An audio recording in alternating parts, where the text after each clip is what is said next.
Good evening, Oh no.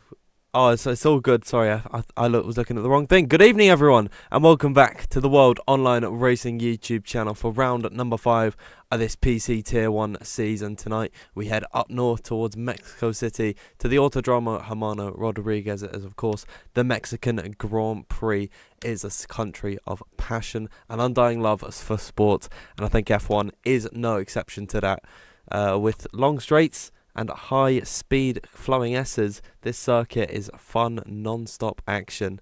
My name is Dan Field, and tonight I'm being joined once again by Ryan Jacobs. Ryan, how are you doing? Yeah, doing much better. I'm excited to be back. This is a really interesting circuit. Mexico always, delivers with some kind of drama, whether, again, it's the rain or some kind of interesting moves. This track really does invite overtaking, so I'm really looking forward to this one tonight.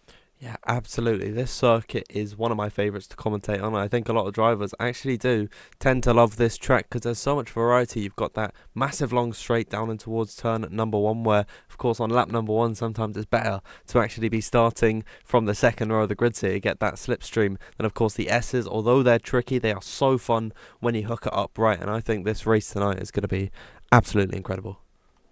Yeah, it really is. Sector 1 is going to be so crucial for qualifying because the driver's going to have to try and cut turns 2 and 3 as much as possible because you want to gain as much time to set the fastest lap, of course. But Sector 2, such a nightmare through turns 7, 8, 9 and 10 really can be quite tricky for these drivers to stick within the track limits. And, these drivers at the top of their game, a lot of these drivers obviously in esports team, so expecting minimal penalties, but I wouldn't be surprised if we do see a few penalties here and there from some drivers because this track is notorious for drivers just stepping over the white line. Yeah, in that second sector, especially as you mentioned, through the S's, it can also be tricky at the first part of the lap where you need to get those S's perfectly right. I believe that's Essa Moises Solana. I'm pretty sure all of the corners have names and such, so I think we'll need to keep on top of that this evening. But we'll talk about what happened last week in Brazil. It was Lucas Blakely taking victory ahead of Fabrizio Donoso by 800ths of a second. You are reading that right. Not 8 tenths of a second, not 8 seconds, 800ths. He got him right on the line at the death of it, and he ended up taking victory ahead of Fab. Alvaro Carreton was in third, and fourth was Danny Moreno. Fifth was Jarno Opmeer after being eliminated in Q2. The same goes for Otis Lawrence. Both of them struggled in qualifying, but made up for it greatly in the race. Thomas Ronhart ended up in 7th, and 8th was Nicholas Longe. Then rounding out the top 10 was Josh Idowu and Jed Norgrode, and we'll see how that affects our standings coming into this one. Otis Lawrence is still atop the order, but the gap is finer than it was. Jarno Opmeer just 10 points back from the young hotshot, but it is Lucas Blakely still closing that. He's won 2 races that he's turned up to this season. He sits on 50 points. Piotr Stahalek in 4th position with 30 points, a bit of a gap between that and the top 3. Then Danny Moreno, another decent finish for him, puts him on 27 in 5th. Alvaro Carreton in 6th on 24 points, and Alfie Butcher on 22. Fabrizio Donoso with that 2nd place puts him into 8th in the standings with 18 points, alongside Istvan Pukki and Max Wiesel rounding out that top 10. And Ryan, as we look at the grid on our screen for tonight, we've got a fantastic lineup ahead of us.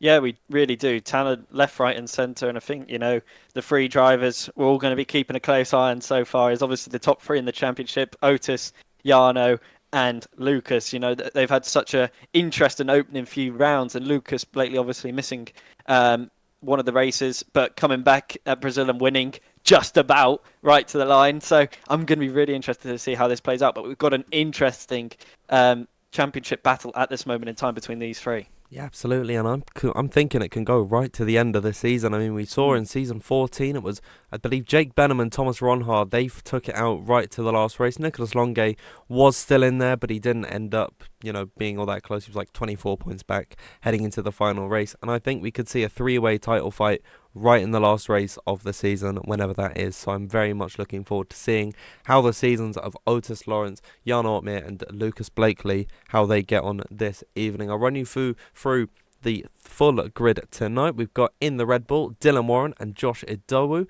Then in the Ferrari is Tomac Paragic and Nicholas Longe, familiar faces there. Same goes for Mercedes with Jarno Opmeer and Jake Benham in that car. I believe Jake Benham was absent last week. I think that's the case, and he is back this time by Luke Smith and Philip Prejenader making his return in the Alpine. And then McLaren is Lucas Blakely, and I believe one man who has not made a single WOR start before. I could be wrong in saying that, but it is a double Scottish lineup of Lucas Blakely and Wilson Hughes in that McLaren. Alfa Romeo is Thomas Ronhaar and Shanna Kinchi, and then Aston Martin is Fabrizio Donoso and Otis Lawrence. Alfie Butcher and Ika Baena in the Haas. Then Alpha Tauri is Tom Manley and Jack West. And then rounding out the grid is Valentin Bruffaert and Shanaka Clay in the Williams. A few names missing out here. I'm not seeing Danny Moreno and I'm not seeing Alvaro Carreton. But Ryan, all in all, this is a fantastic grid. It really is. It's a lot of top talent on this grid. And, Dylan Warren won here last time out, but I'll be very, very surprised considering the last 24 hours, what Dylan has been up to in a 24-hour race. I'll be very surprised if he'll be able to replicate that winning form from last season. So it'll be interesting to see what Dylan can do. But this grid has got so much talent on it, and I'm really intrigued to see. But there's obviously names who we like to see some good performances from. Alfie Butcher, Ikabenya. We haven't seen much really from him so far this season, but there's so many names which you just feel like maybe could we see their first ever win? Because obviously, if you saw the WR Twitter, 3 of the last 4 race winners have come. Their first ever win has come here at Mexico. So we could see a first victory for a lot of these drivers. Yeah, you're absolutely right in saying that, and I really do love sort of the upset potential that this grid does carry. You've got the names like Jarno Opmeer, Nicholas Longe, Lucas Blakely, who you are going to be expecting to be at the top of the order, but then you see guys like Ika Baena, Alfie Butcher, Tom Manley, these guys who have yet to really grab that brass ring here in WR and hurtle themselves into a championship fight. Those guys, they can take victory this evening. I'm really looking forward to seeing how Mexico turns out, and I'll just give you your final look of the grid on your screen before I bring us back to the intermission scene. Get us on your screens very nicely indeed. But I'm just looking in the lobby. I'm seeing that we are almost getting ready to get underway here. I think the countdown has started. Of course, Ryan, it's going to be the 3-peat qualifying format. 18 minutes of Q1, then 15 minutes of Q2, and then 12 minutes of Q3. The best format that we have this evening, and I'm really looking forward to it.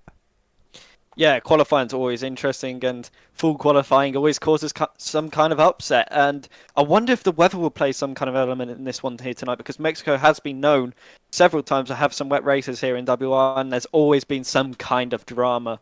I think John Evans had one of the most dramatic race wins here due to the weather, so I'll be really interested to see how this can all unfold. But Mexico usually does deliver some really interesting qualifying and sometimes even shock eliminations. Yeah, absolutely, and we saw that last week with, I think, Josh Adowu going out in Q1, then Jarno Opmeer and Otis Lawrence failing to get out of Q2. Of course, that was in a wet-affected session where it went from wet to dry, so there's a little bit of that element playing in there, but who knows, we could have it this evening. We are about to load into the grid, and not into the grid, but into the qualifying session. I'll bring you over track in Mexico. Doesn't look that rainy to me. It's nice, clear blue skies. Yeah, looking very, very sunny here, and that's always a positive for the drivers, as I know the wet weather really isn't something that they tend to practice for, so it's going to be interesting to see. The bank at times, we're going to be waiting, obviously, a few minutes until we actually see some representable lap times. You'll see these drivers, although it's sunny, they will decide to come out on the intermediate tyres and just test their equipment out, test their setups working all right.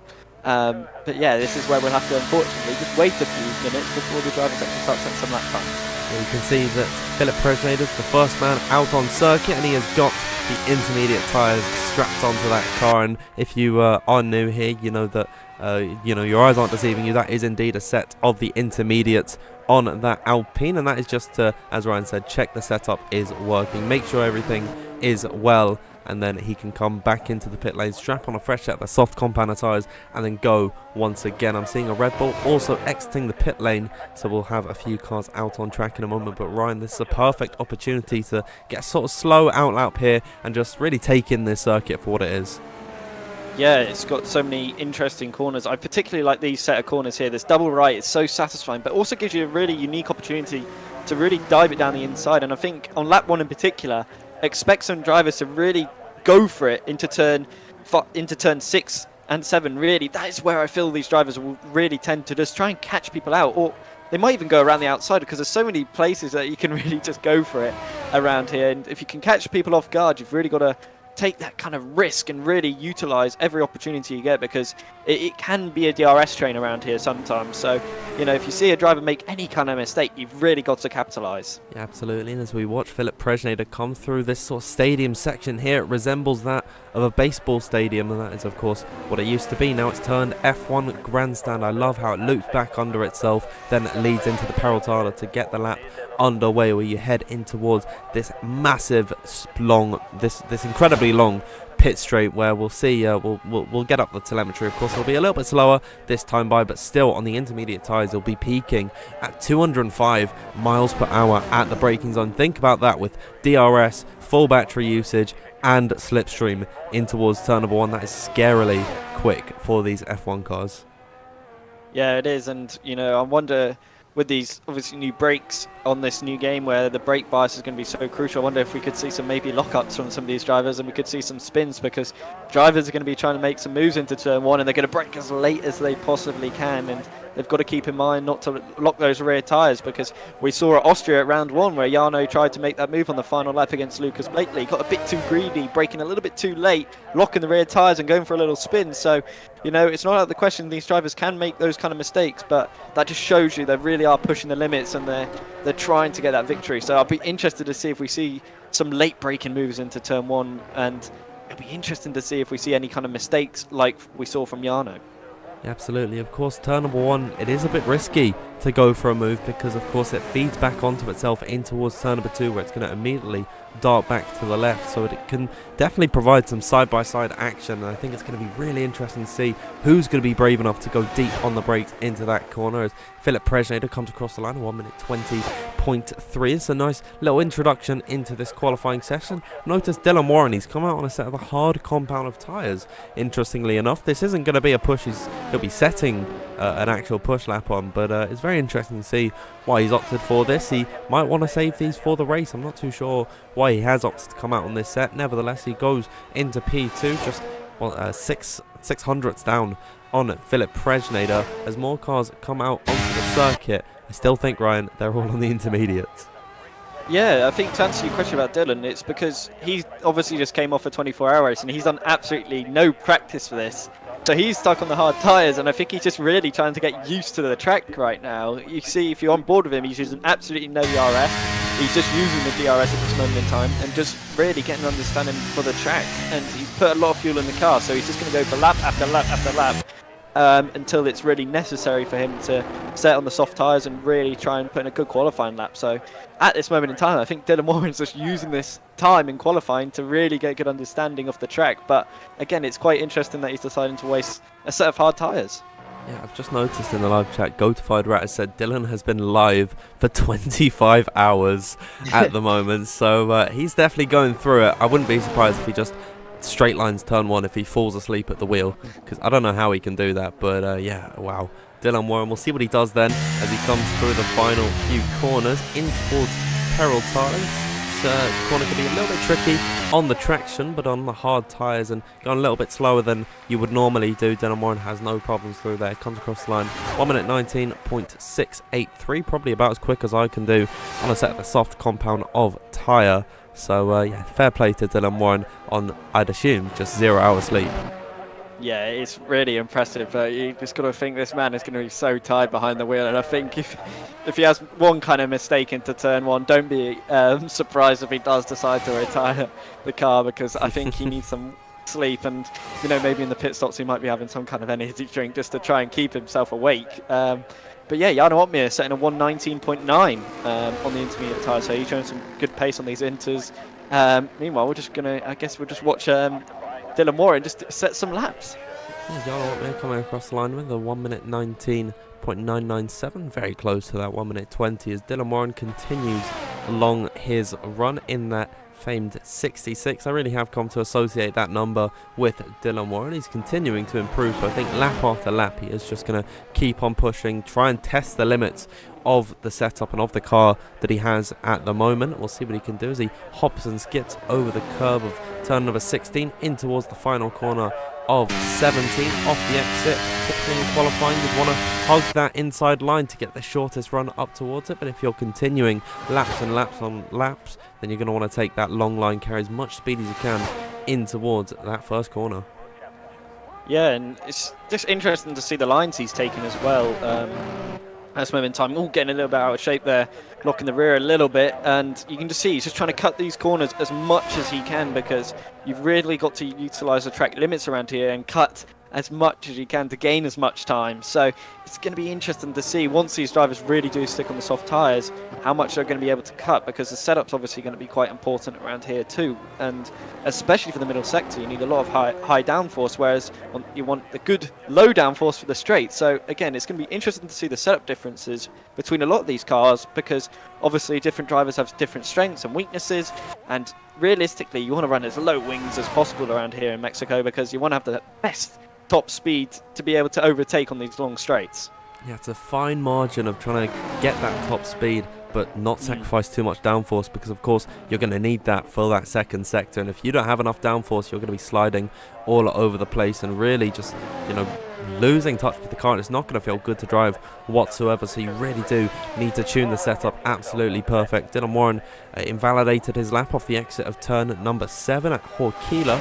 That is going to be a little bit of a tricky one. I didn't actually expect him really to run too wide through. I don't think he's all that bothered, because he's going to keep going on this set of the hards, as we've now crossed past the 10-minute mark. We're still yet to see anyone come out on a circuit. We're just playing the waiting games. Good thing that we have Dylan WOR actually here, Ryan, because without him we would have just been watching the pit lane.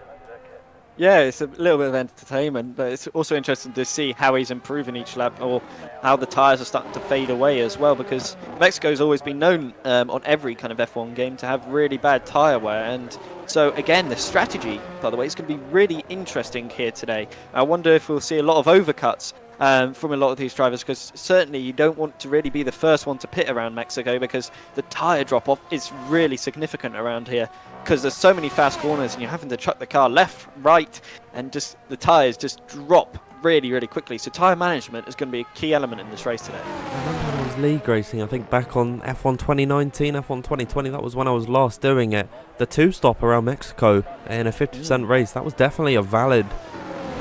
I think at the time actually it was the quickest way to run around, because tyre wear is just so bad here, and that could be due to the high altitude that we're in, and the tyres sort of just melt away as you're driving. So yeah, I think it could be interesting to see if anyone's going to try and opt for a two-stop strategy, maybe play that a little bit more aggressive in towards the race, or try and conserve a set of hards and mediums as long as possible, and then really eke out all the performance at the end. I think with Ryan, we're going to see a lot of different variations in the strategy today.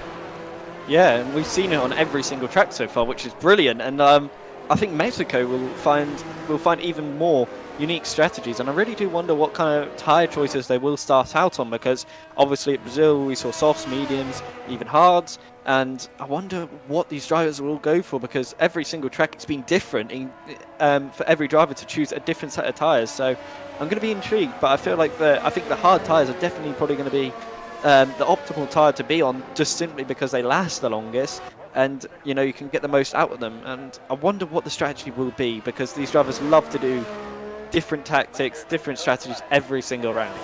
Yeah, so we'll see as the session gets finally underway with just under 8 minutes to go. We've got our first proper lap underway. It's Tomek Paragic blitzing away from everyone else. You can see his teammates just started his lap now as he's approaching turn number 1. We'll see what he does in towards here, down into 4th. He's actually gone into 3rd through there. There's a little bit of runoff off the exit of turn number 3. Could encourage drivers to make bold moves, and it's flat out in towards turn number 4 at Essa de Largo in towards here. It's a simple 90-degree left-hander that immediately feeds its way back in towards turn number 5. Now the double right of turn 6 and 7. Kiss the inside, then loop it back over off the exit through here and approach the S. Is the trickiest part of this circuit. So easy to run ever so slightly wide or cut the inside of a corner, but Tomek Paragic playing a little bit safe. He's not attacking the curbs that you normally would take in towards this lap, but off the exit of turn number 11, he's got that nice and tidy in towards now the final sector, the slowest part of this lap. The next corner, the hairpin, which is a very long-winded left-hander, immediately then feeds itself back in towards turn number 16 through Peraltada. Now we'll see him hug that inside to the shortest run up towards the line. Tomac Perez is the first time on the board. It's going to be a 1 minute 15.331. Yeah, it was a nice lap from Tomac, because really it's just a safe one just to get one on the board. But I do wonder for this middle sector if the setup are really trying to make sure they have to avoid some of these curbs, because the curbs can sometimes spin these drivers off the track. So quite an interesting point to keep in mind for some of these drivers, but it's interesting to see. It's a Ferrari 1-2 so far, and I wonder who's going to be the first one to knock these Ferraris off this 1-2. Yeah, Philip Presneda's found himself in P3, just 8 thousandths off the back of Paragic. Valentin Bruffer and Shanaka Clay side by side, as then Tom Manley is the first to split the two Ferraris. Wilson Hughes has come to the line with a 15.5. Got a few more guys in the final sector. Fabrizio Donoso just approaching the S's now. Otis Lawrence has come to the line to go behind Nicholas Longue with a 1 minute 15.274. Luke Smith just 3 thousandths back from him there. We'll see now as I think Thomas Ronhar, will watch him come through the final few corners. Our reigning champion here in WR, but I think he has yet to really set the season alight. Of course, he's gone off to a slow start. We'll see what he can do at the beginning of qualifying. 1 minute 15.498, an uncharacteristically slow lap from Thomas Ronhar there. Lucas Blakely's come to the line with a 1 minute 15.276, and Fabrizio Donoso, second place last week, gets himself ahead of his teammate. They are eking a little bit of time just closer to Nicholas Longue, but so far no one's been able to touch him. Yeah, it's a really impressive banker there from Nicholas Longue, and he'll be having a massive smile on his face, but you can just see how close it is from everybody else behind him. It is ridiculously close, and you know, if Lucas Blakely just found the smallest of margins, he's up into P3 or possibly even into second. So small margins, but it's interesting to see there's a few mistakes down into turn 13. A lot of these drivers are just failing to get their car really pointed in. A lot of understeer for a lot of those corners, especially through the last sector. You can just tell either the tyres are starting to drop off or they're overheating, because the tyres were really struggling for a lot of those drivers there. So that's an interesting point to keep in mind, because the tyres, again, these soft tyres drop off ridiculously quick. So to try and keep them alive the whole lap is a challenge in itself. Absolutely, and by the end of it, they really are crying, and you can't go for two back-to-back runs around this circuit as everyone's just coming back into the pit lane. Nicholas Longue still at the top of the order with a 1 minute 15.156. We'll have a look at the drop zone. Longue thinks his time is good enough. He's retired in the pit. I'd expect the likes of Donoso, Lawrence, Blakely, Smith and Manley all to do the same, but I think 7th downwards is where it is going to get a little bit dicey. Jano Ott, they're currently on a 1 minute 15.307. We'll see the drivers at the bottom who are trying to obtain a time like that. Wilson Hughes 16th at the minute, 1 minute 15.503. Chanakinchi in 17th. Jack West 18th and 19th. Dylan Warren, Ikabayana yet to set a lap time. Ryan, any surprises in there? I think Thomas Ronhar and Wilson Hughes, I think, are the biggest shocks, to be honest, considering how well they have been performing in league racing at this moment in time. I think Ronhar's qualifying has just really been his biggest weakness on this new game so far, because his race pace certainly seems to be quite strong. So I think it's a surprise, considering on the last game we saw Ronhar dominating qualifying, getting on pole every single week, setting ridiculous lap times, and on this game it seems to be one of his weaker points. And I think that just goes to show the difference in the handling model can affect on some of these drivers. And you know, it takes time to obviously adapt for certain drivers, but again, it is a surprise to see him down in P15, as well as Wilson Hughes, who you would expect to be higher up the field as well. But to be honest, the people who don't surprise me to be down there is Jack West and Dylan Warren, considering they have been up for 24 hours, the pair of them. So they're not surprised to be struggling, and I think they'll do very well if they got out of Q1 here. Yeah, absolutely. I mean, I'm just looking at the minute at the final, the last season, that we had here in Mexico. Dylan Warren actually won this race. I didn't know that until now.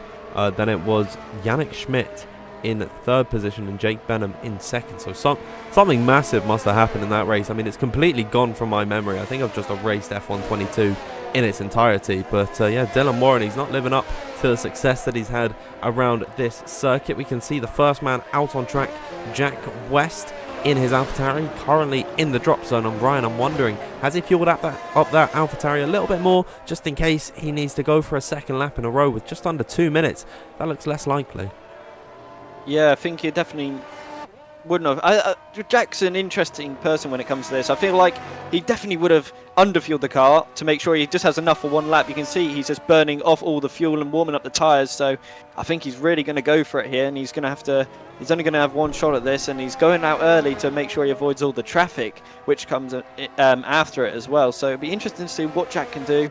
He's not had much time to practice for this race, so again, don't expect too much from Jack, but keep an eye on him for the race, because Jack always seems to have quite good race pace, especially around Mexico.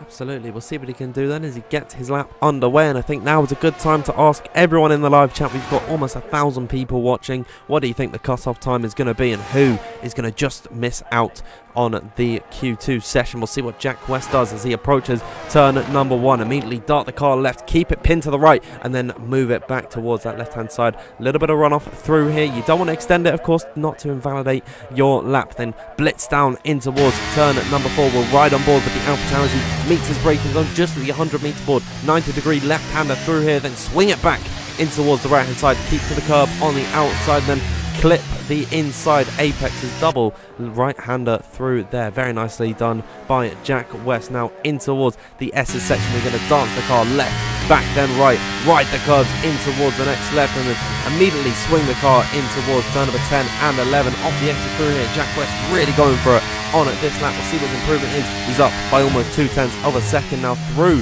turn at number 12 at Rector Della Vallo. Formerly a completely flat corner, but of course due to safety reasons they had to change that one out. Now in towards the final 2 corners at Peraltada. The clock has struck 0. No new laps can be started at this point. Jarno Opmeer sitting in the pit lane will not get a run in. Jack West, unfortunately, he did all he could, but it was not enough to get out of that bottom 5. Philip Presnader puts himself in towards P10.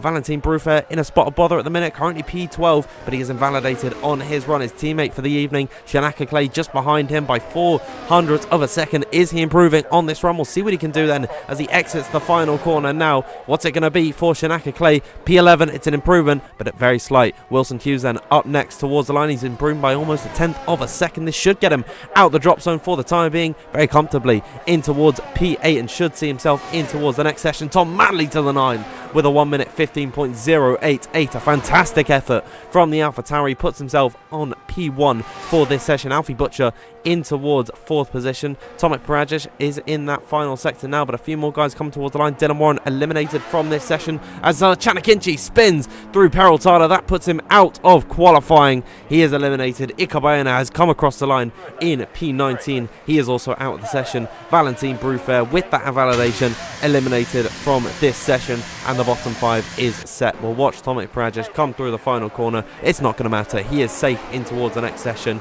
and he'll come back into the pit lane. Yeah, that was an interesting end to qualifying, and Valentin, I think, will be a bit disappointed to be eliminated here in Q1, but Shanaka Clay just about doing enough to get through. But Alfie Butcher and Thomas Ronhard both improving at the end there, going up into P4 and P5, so they'll be very happy with that, considering the shaky start they both had to qualifying. To get safely through into Q1 is always a benefit, but again, it's only Q1. It doesn't really matter where you qualify here. It just matters that you get through. As long as you're in the top 15, it doesn't matter come the start of the race. It is all about getting yourself into Q3, and that's when you really do have to get your foot down and try your hardest to get as high up on the grid. Maybe some guys in this session taking a little bit easy because they know that they are good enough to get themselves in towards the final parts of qualifying. Here's your rundown then of Q1. Tom Manley to the top of the order by 2/3 of a tenth ahead of Nicholas Longue in second. Fabrizio Donoso in third. Alfie Butcher with his second attempt puts himself in P4, just ahead of Thomas Ronhart in 5th. Otis Lawrence in 6th, and 7th Lucas Blakely. Then rounding out the top 10 we've got Luke Smith, Josh Adowu, Jarno Opmeer, and then just surviving in qualifying Jake Benham, Wilson Hughes, Tomek Parajic, Philip Presnader and Shanaka Clay. Wow, in 15th position. That is, I think, an uncharacteristic place for him to be. But the 5 eliminated drivers from this session: Valentin Brufer, Jack West, Dylan Warren, Ikabayana and Chan Akinci. Ryan, any surprises?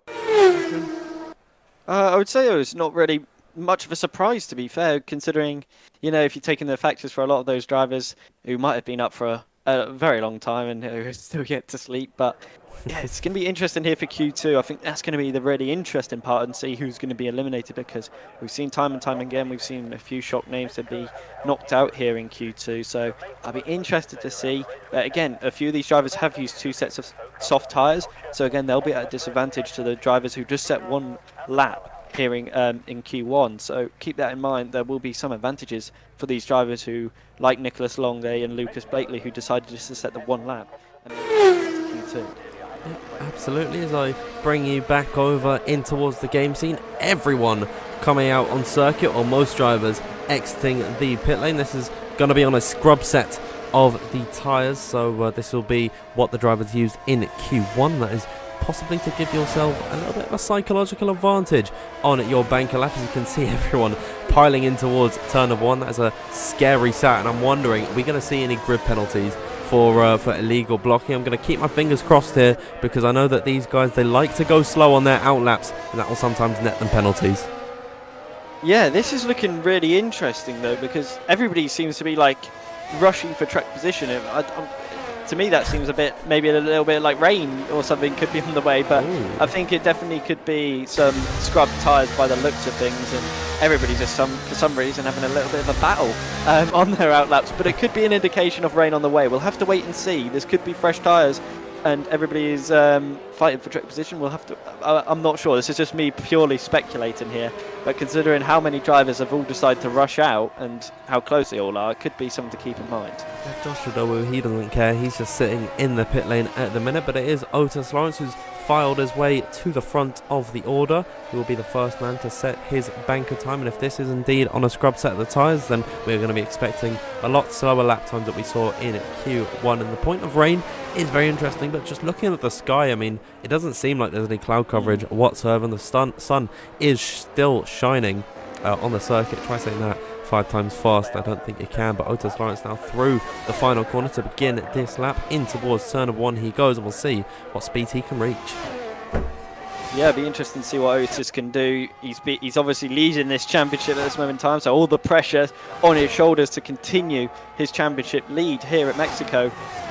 Approaching turn 1, you really want to clip that inside curve just to help rotate the car, and then you want to cut turn 2 but not turn 3, because it will ruin your exit speed. And that was a nice first 3 corners there from Otis, and this could be a really promising sector 1, which it is, a 28.436. Again, you just want to clip that inside curve just to help rotate the car, hold it in 3rd, then go up to 4th and then back down to 3rd again, just to rotate the car around nicely and get on the power as early as you can. And again, drift over to this right-hand side, use the AstroTurf on the right and chuck the car in again. Clip that inside curb, but make sure not to cut it, and you don't want to go on that outside curb because it can unsettle the car. But that was good car control there from Otis Lawrence. Again, up into 7th gear, open DRS. You'll just dance down this mini straight here before braking hard into this right-hander. Again, you don't want to touch that orange curb on the inside or unbalance the car, but this is really nicely done here from Otis. A few mistakes on this lap, so there's definitely time to find. Approaching these final 2 corners now. This has been a tidy lap with a few errors in it, but it's going to be a promising banker lap time of a 1:15.7 on scrub tyres, which isn't too bad. Very nice lap taken through by Ryan Jacobs. It's a good thing that we have you here, Ryan, because all I know how to do is talk pretty. But as more guys come across the line, Fabrizio Donoso, that does not look like it's on a scrub set of the tyres. If it is, I am very well impressed. I mean, a 15.1. Luke Smith has done a 15.3. Wilson Hughes 15.4, and these times are coming out thick and fast at the minute. Blakely to the line, set to 1 minute 15.194. Tom Manley has gone into P3. We'll see what Nicholas Longay can do. He goes in to 3rd, just behind Lucas Blakely as more guys come across the line. I believe Tom's Ronhall will be the last one to set his banker time, a 15.4 from him there, so already slightly slower than what we saw in Q1. Were we in the 14? I don't think we were in the 14, but I'm trying to jog my memory. Pretty sure we were in the 15. So yeah, 15.1 from both Fabrizio Donoso and Lucas Blakely. I mean, those are fantastic lap times from them. Yeah, it really is, and I think it's quite obvious to tell actually, because if you look at the drivers who have all set a very good lap time, I think they were all the drivers that only used 1 set of tyres to make it into Q2. So I feel Fabrizio Donoso, Lucas Blakely, Nicholas Longay, I think they're all on new tyres, and Tom Manley I would suspect to be on used, but it'd be interesting to see if that was actually all on used tyres, because it shows the difference maybe in their setups compared to a lot of these drivers and how their tyres all set up as well. So again, that's some really quick banker lap times here in Q2, and I feel like a 14.9 will not be too far away. Yeah, Fab and Lucas, if they end up finishing on the podium, I definitely think we're going to have to ask them about these banker times, because that is, and even Nico and Tom, you know, those are fantastic laps from those guys, and everyone really, they are very close in terms of lap time at the minute. So I'm wondering how many guys are actually on a scrub set of tyres and how many are using fresh compounds. But as everyone comes back into the pit lane, currently Fabrizio Donoso at the top of the order with Blakely in second. Third is Nicholas Longe. Currently in the drop zone, Alfie Butcher, Otis Lawrence, Philip Prejenader, Jake Benham and Josh Idowu, who has yet to come out onto circuit, and I'd be very surprised if those are the guys that are getting eliminated. But just looking at this grid, really anyone can go out at this point. Yeah, it's so close between everybody, and the talent on this grid is incredible. So one small mistake, like we saw on Otis's lap, and you know you're down in P12. So there's a lot of time for Otis to find on his lap. So that's the confidence side for him, because he knows where the mistakes were made, and he knows he can find easily 6/10, because he is so quick here in qualifying that I'm pretty sure he'll be one of the drivers who, if he does get eliminated here in Q2, will be one of the big surprises, because his qualifying performances in league racing has been really impressive so far in this new game. So keep a close eye on Otis, and don't be surprised if we see a very good lap time come in. Yeah, Otis Lawrence, he was a bit disappointing in qualifying last week, but he definitely did make up for it in the race, and I'm wondering if he was able to get himself into Q3, how different the story of the Brazilian Grand Prix would have been. I think Ryan, he's definitely going to be trying to right his wrongs this evening. At the minute, he has got Wilson Hughes just behind him on circuit. Philip Prejenader, though, is the first man out on circuit. He is pretty good around a track like Mexico, so we'll see. Hopefully, if he can maybe make a surprise entrance into Q3. We don't typically see Philip Prejenader at the upper echelons of league racing anymore, but he is a very consistent, very experienced driver in his nature. So I definitely think Philip Prejenader, he can pull out a surprise this evening. Yeah, he can, and you know, qualifying's never really been one of his strongest, I would say, but race pace again, it's where that experience does tend to come in, where he can really exploit some other drivers and really utilise that experience, knowing when to attack, when to defend. So it'd be interesting to see what Philip can do, and I wonder if he'll be one of those drivers that can maybe just sneak in here into Q3 and really cause a bit of an upset. So we'll have to wait and see. But the Alpine driver, again, he's doing a good job here at Mexico so far, and let's see what he can do on his second run. I think he'd be happy to have got himself into Q2, and we'll see if he's able to reach for the stars, get himself into the final parts of qualifying. Approaching turn number 1 at full speed here, reaching speeds of up to 206, maybe 7 miles per hour. It's going to be 205 at its peak in towards the braking zone. Touch the curb on the inside, then try and cut it as much as possible, hop over the curbs, completely avoid it through turn number 3, then run out wide as you take the run down in towards turn number 4. We'll ride on board with the Alpine driver. He's going to brake at 100 metres, use all the track possible on entry, be careful of the curb on the inside, could unsettle the car ever so slightly in towards turn number 6 now. The double right-hander just elegantly touch the apexes on the inside, run over the curbs on the exit, and then take towards the second sector, S's section, the trickiest part of this track. Philip Prejenader, he's a man with a lot of battle scars in the past in F1 Esports. He's riding over the curbs through turn number 10. That was right on the limit for Philip Prejenader there. In towards now sector 3's up by 0.3 of a second. It's looking decent for the Alpine so far, as now he's approaching the final few corners of this lap. Right of the curb through turn number 16, unsettle the car ever so slightly on the run up towards Peraltada, but to come across the line, we'll see then what Philip Prejenader can do. He gets himself into P3 with a 15.2, and I'm wondering, is that going to be good enough to get himself into the final parts of qualifying? Yeah, I'm not too sure on that one, but that middle sector was incredible, how much he cut. And there we go, Otis Lawrence, like I said, keep an eye on him. And there we go, 1 minute 15.0, so that could be enough to get him into Q2. There's a few mistakes on that lap by Philip, and that was a real surprise. But again, mistakes are costly here in WOR, and I'm on board with Lucas Blakely coming around the final few corners now. He was down through the first sector. The middle sector, he did gain a little bit of time back. Let's see what he can come up to the line now, and he's into the 1 minute 14, and that's a really good second lap there from Lucas Blakely. Very nice indeed, but from Nicholas Longo, he says, anything you can do, I can do better. He goes to the top of the order with a 1 minute 14.914 from him. A fantastic effort. His teammate Tomo Parad just puts himself into P5, but Danoso to the line with a 1 minute 14.860. He's the fastest man in qualifying thus far. Jarno Opmeer coming up towards the line. It's P6 for him. Where is Jake Benham going to go? He's improving by 0.5 of a second. Thomas Ronhaar's come to the line ahead of Josh Idowu. Benham gets himself ahead of his teammate, and look at that. Between 6th and 7th, 1 minute 15.076, the exact same lap time for Otis Lawrence and Jake Benham. An incredibly close run in Q2. We'll have a look at the gap. Look at how many drivers are in the 15.0s. I'll just bring up the gap to the leader. I mean, wow, incredibly close at the minute. Fabrizio Donoso, Nicholas Longo, they seem to be pretty comfortable at the top of the order, but just look at how close the rest of the grid is. Yeah, it's scarily close, and just the finest of margins. Like I said, one fatal mistake, little bit loose on the rear end, and you're down in P10, P11. You're in that drop zone, so you've got to get it absolutely right. But that lap from Fabrizio Donoso was magnificent. A 1:14.8 in Q2 shows he's got some very, very good pace here. And, he's going to be, I think, the one to watch here, because I think he's got a bit of a tiger on his back so far here in qualifying, because he's setting the benchmarks, and these are some really quick times, and I feel like we could see a nice retirement here from Fabrizio, because I don't feel like anybody else is going to be beating that time here.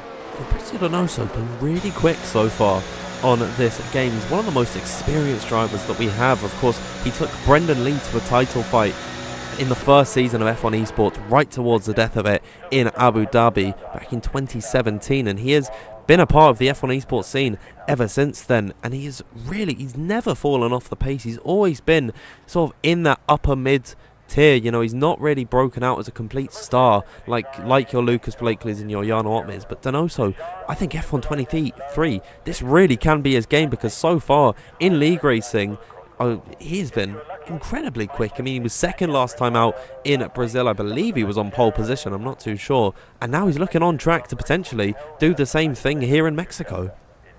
Yeah, he's looking really, really quick, and that's really positive for him. But there's other drivers as well who I think are caught a bit surprised about right now. I think Jake Benham, Jarno Opmeer, I think they'll be feeling a bit of pressure right now. The two Mercedes drivers, 7th and 8th respectively, but I feel like they'll have to go out again here, because they're definitely not safe for the likes of Alfie Butcher, Wilson Hughes, Shinaka Clay, Tom Manley. Remember, he was pole in Q1. Obviously, it's only Q1, so keep that in mind, but he's a driver who set a really good lap time off of 15.0, so I'm expecting a 2/10 improvement minimum here from Tom Manley here in Q2, so let's keep that in mind. I feel Jarno and Jacob definitely under a bit of pressure right now, because if they don't improve here, they could be eliminated. Yeah, I'm just thinking about how this session has gone so far, both Q1 and Q2, and I'm thinking about 3 really deserving drivers who have a decent shot at pole position are going to get eliminated in this session, and that is just how close this grid is and how packed we are with quality, that there are so many guys who I think can contend for pole. You can't fit them all into Q3, so I'm really interested to see who is going to be eliminated from this session. I think Alfie Butcher, Wilson Hughes, Shinaka Clay, Tom Manley, they have all shown incredible pace in WOR in the past, and no disrespect to Philip Presnader as well. He is on his day a very good driver, and I think anyone getting eliminated from this session on another day could have been good enough to get themselves into Q3. So as we approach the twilight of this session, Tom Manley is the first man out on circuit with 1.5 minutes left. I'm wondering, Ryan, who's going to get eliminated? Yeah, that's the big question. I think, I think that's a question for the chat, to be fair. Who do you see being eliminated, and what do you think the cutoff time will be is the most important question, because that is going to be the hardest part to judge. And in my opinion, I think it could be a very low 15. I think where Josh Idowu is, I think that could be the cutoff. That's how close this could be.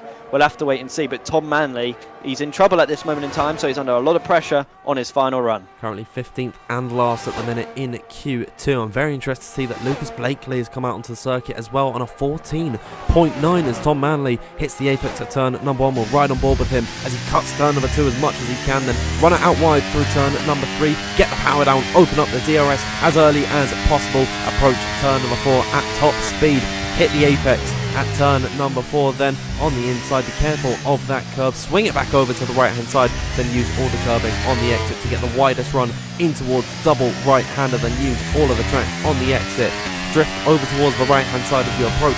Turn number 7 and 8, this S's section, so tricky to get right.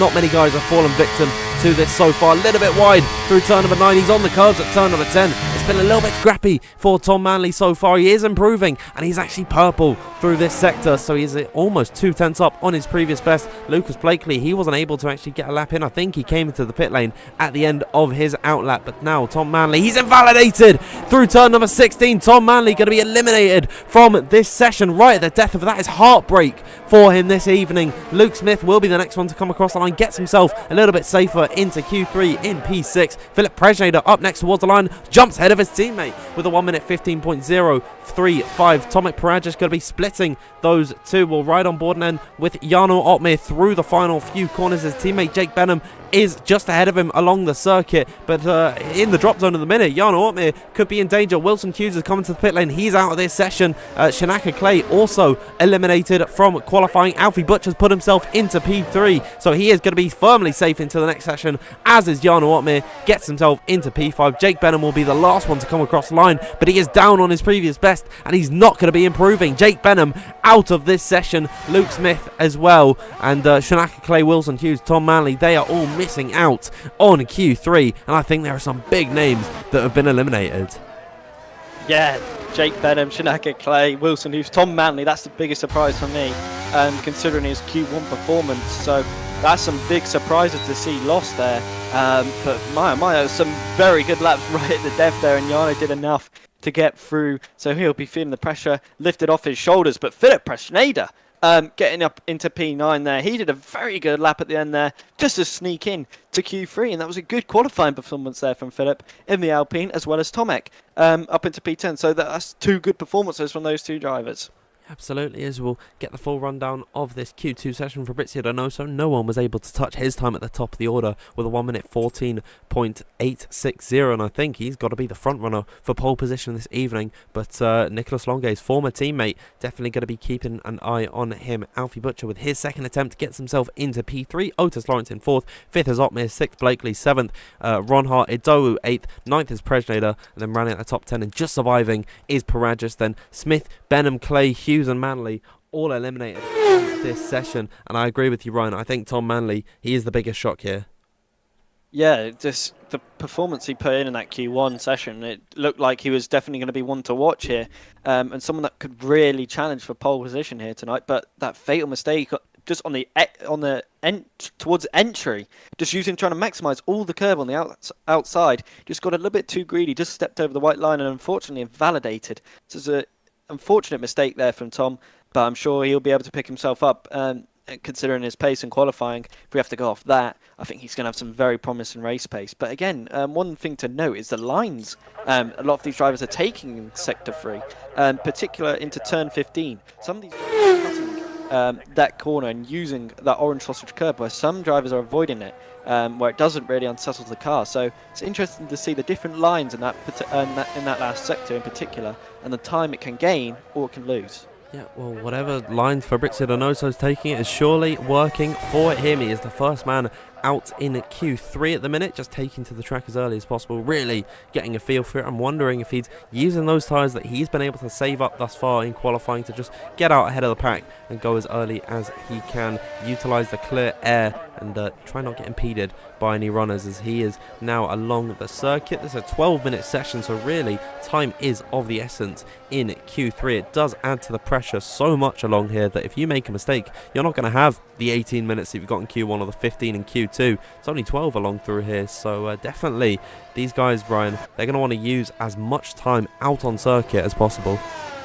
Yeah, you don't want to really mess around on used tyres. You just want to set fast lap times from the very get-go on new set tyres. So it'd be interesting to see what they can do, and I'm going to be interested to see what Donoso does here. Could this be on a fresh set of softs? We'll have to find out, but so far Donoso is definitely looking like the man to beat here in qualifying, because that performance in Q2 was very, very special, that nobody could really get close to him. So let's see what he can do on this first banker lap time.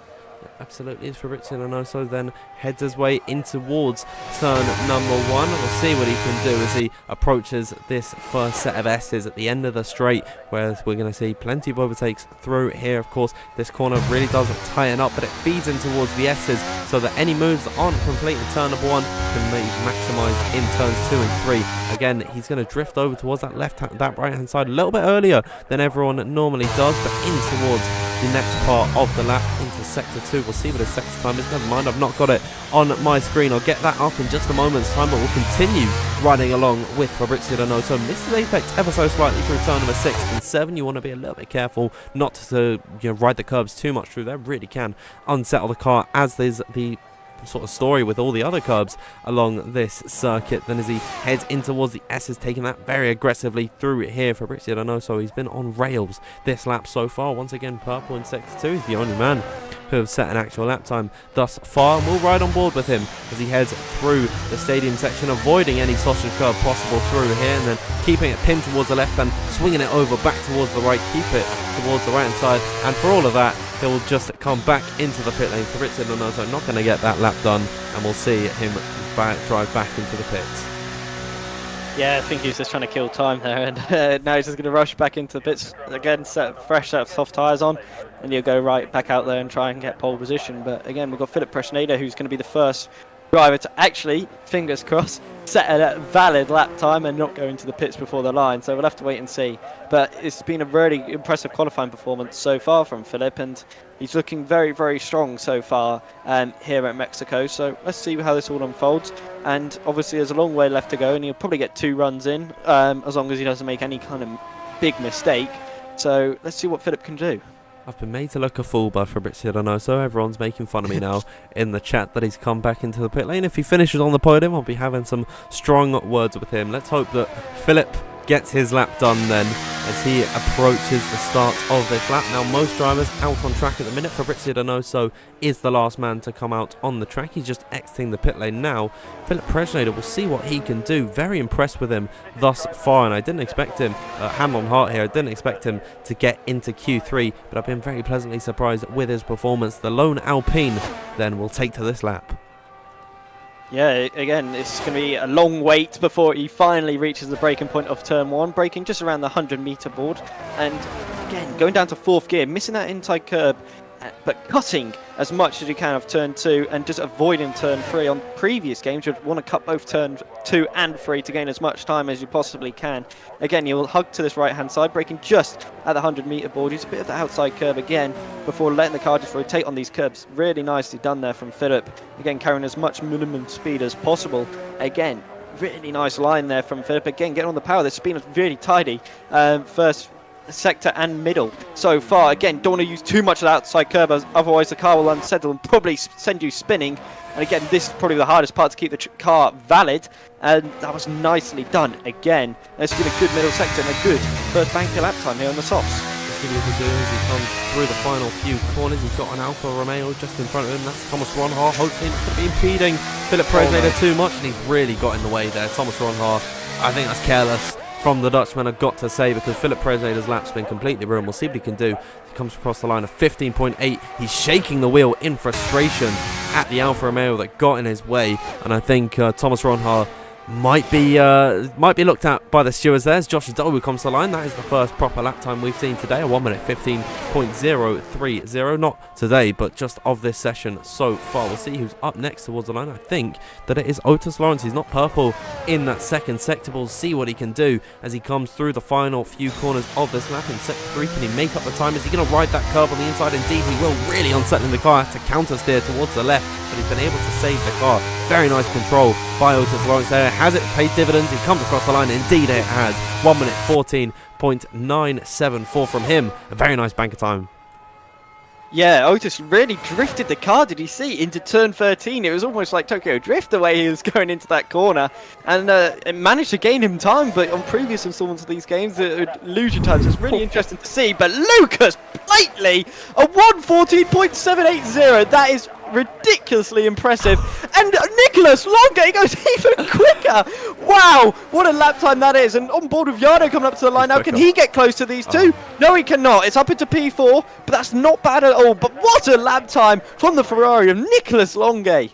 I could have sworn that Yarno was quicker in that second sector and he was going to translate that over into Sector 3, but unfortunately that wasn't the case. However, for Richard Onoso, he could be another element that we need to watch out for as he takes towards the final few corners in towards Peraltada to complete his lap. He won't come into the pit lane this time, but he's going to keep it towards the left, the right-hand side. And it's unfortunately going to be only 1 minute 14.817. Still a very nice time from him. He makes it a double Aston Martin second row, but he's just not been able to get himself in towards the times that Nicholas Longay and Lucas Blakely have set thus far this session. Incredibly competitive between those two, and I'm wondering, is Lucas Blakely, after this race, do you think he's going to be able to potentially snag that championship from Otis Lawrence, the championship lead? I mean, he's only 13 points back, I think, at this point. I think it's definitely possible. Yeah, exactly. But remember, no points are scored in qualifying, so you've got to keep that in mind. It's a long race, so we've got to wait and see. But again, this qualifying pace of Lucas Blakely has definitely been one of his strongest points, but also his race pace. So there's definitely that chance that Lucas can do it. But Otis, again, he's still got that championship lead. He's got a nice buffer still of 13 points, like you mentioned. So, he definitely doesn't have to worry about losing too many points, but he's got to be careful of it as well. But I feel like Thomas Ronhaar could be getting a penalty if Philip Presneda does not improve in this qualifying session. So yeah, Thomas Ronald's got to be a bit more aware of his track surroundings, because that's a really unfortunate mistake to make, blocking another driver on a lap. I think it is a 5-second penalty or something like that. I'm not too sure what happens, but we'll have to wait and see what the stewards do decide if Philip Presneda does not improve on his final run. Right, yeah. I think it's just really interesting that they've got the in-game features of the mirrors and the proximity arrows and the track map. You would have seen that Philip Presneda was coming up behind him, but not only that, he's got engineers that they're working with. These guys are all in Discord calls with guys who are taking them through this race and giving them a bigger picture. And I'm just wondering, why wasn't he relayed that Philip Presneda was coming behind him on a lap and that he should have backed off earlier on his out lap and gone for it then, because maybe he even could have picked up a little bit of slipstream from Philip Presneda as he was slowing down on his run. So there's a lot of question marks as to what actually happened with Thomas Ronhaar there, but nevertheless, I think even more to the annoyance of Philip Presneda, he didn't get his lap done. Thomas Ronhaar, he might have invalidated or come back into the pit lane, but essentially from the perspective of Presneda, Ronhaar impeded him for nothing. Yeah, exactly, and at least Philip's got a banker to go by though as well, so he'll know where the time is. It's going to be all in that last sector, so if he's matching it or if he's improving through the first sector, that's only going to be a big bonus for him, because he knows he's going to be on for a good lap time. So yeah, there's some sort of benefit to that, because through the last sector all he'll see is green, so that'll be some kind of positive spin to take from it for Philip. But again, it's going to be interesting end to qualifying right now, and you can just see the field spread. It is so close between the top 5 here in particular. Small margins, but you can gain so much. So let's see how it all unfolds. I'm going to keep a close eye on, in particular, in my opinion, Alfie Butcher here. In P6 at the minute. He's always had quite strong performances in qualifying. So let's see how this plays out for him. The Haas drivers had an interesting start to the season, and let's see how he can take down this track. I think we'll be watching Alfie Butcher on his lap, because we've seen a lot of Philip Presneda so far this session. He likes to come out early, but we've not actually taken a run of Alfie Butcher so far in this session. Before he gets his lap underway, there is a poll at the minute currently live in the chat of who is getting pole position, and currently the winning vote is other, which you have to comment below. And I'm wondering, the 3 options at the minute on that are listed are Nicholas Longay, Lucas Blakely and Fabrizio Donoso. I'm wondering who that other option is, and I'm thinking it's got to be Jarno Opmeer or Otis Lawrence, and I'm wondering how many people are saying Alfie Butcher. So let us know in the live chat, everyone, who you are supporting and who you think is going to be taking pole position, as Alfie Butcher is going to attack Peraltada to get this lap underway. Yeah, and let's see what he can do. He's in P6 at this moment in time. We'll have to wait quite a while before he reaches the breaking point again of turn 1. It's that long wait, but eventually he'll use the outside curb and attack this corner as much as he can, going down holding it into fourth gear this time, and then going down into third, really attacking the corners really nicely and getting a beautiful exit, short shifting up into fourth there in the exit at turn 3. That was really nicely done from Alfie, and will he be improving through this first sector? He is, by nearly half a tenth, so this has been a good first sector from Alfie, and this is only going to do his confidence great, because approaching these next 2 corners of turn 6 and 7, you've really got to utilise all the track available to you. Again, a nice exit there from Alfie Butcher. Want to avoid this inside curb, but just clip it enough that it rotates the car. Again, avoiding those inside curbs because they can spin you off, but clipping enough of it that you don't invalidate the car as well. So that was nicely done through that middle sector split. Again, he's up by nearly 2 tenths here as Alfie Butcher, so he's flying here at Mexico. Yeah, very impressive stuff from Alfie Butcher. This has got to give him confidence through that final sector where he really does have to attack this track. Philip Prejade has come across the line with a 1 minute 14.824. A very nice time from the Alpine, but now Alfie Butcher towards the line next. What can he do? He gets himself onto the second row of the grid with a 14.804 as Tomek Parad has come across the line into P6. I believe up next will be Otis Lawrence in the Aston Martin, up by almost 0.3 of a second to the line. Is on provisional pole position. However, Nicholas Longuet to the line, beats him out by 0.02 of a second. Incredible stuff from the Frenchman there. We've got to watch Lucas Blakely as he continues along this lap. Thomas Ronhart up next towards the line, gets himself on the second row of the grid. Jarno Opmeer will be the next man, then Fabrizio Donoso, then Lucas Blakely. Opmeer to the line, P6 for him. Fabrizio Donoso can only manage P4. Lucas Blakely to the line. I think he must have made a mistake through that final corner. Gets himself onto the second row with P4. That means Nicholas Longuet on pole position ahead of Otis Lawrence by 0.02 of a second. Look at those margins in qualifying. P1 to P10, not even separated by 0.2 of a second. Ridiculous lap there for Nicholas Longuet. He was really marginally up through the middle sector, and it was around about 200, so it's ridiculously close. And then he must have gained it all through that final sector, and he just about pipped it from Otis Lawrence. Incredible stuff there from Nicholas Longuet ahead of Otis Lawrence in P2, P3 for Thomas Ronhoff. 4th is Blakely, 5th is Donoso, 6th Alfie Butcher, 7th Jarno Opmeer, 8th is Josh Adowu, 9th Philip Prejade, then Tomek Parad rounding out this grid. Back over to the intermission scene before we head into the race. I know we're going to have to sort of do this snappily because of course there is no formation lap, but Ryan, heading into this one, who's your big surprise of qualifying? I think, to be fair, I think it was Otis right at the end there, because we saw his performances in qualifying. It wasn't really looking like he was even challenging for pole, but then right at the end there, he just produced that really impressive lap time to stick it into P2.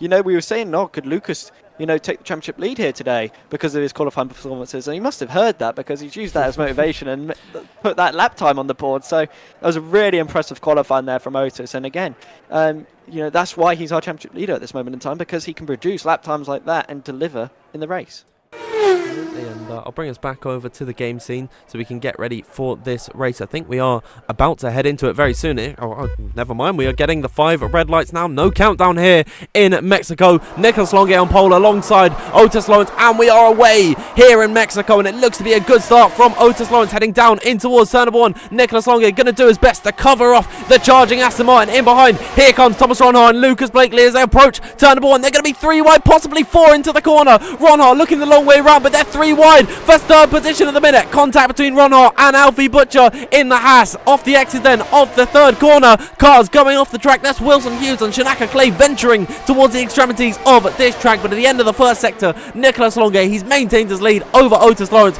and Lucas Blakely in third. 4th is Ronhart. Alfie Butcher running 5th, and there's a spinner at the back. That's Tomek Parad just gone round, and Jack West and Tom Manley both involved as well.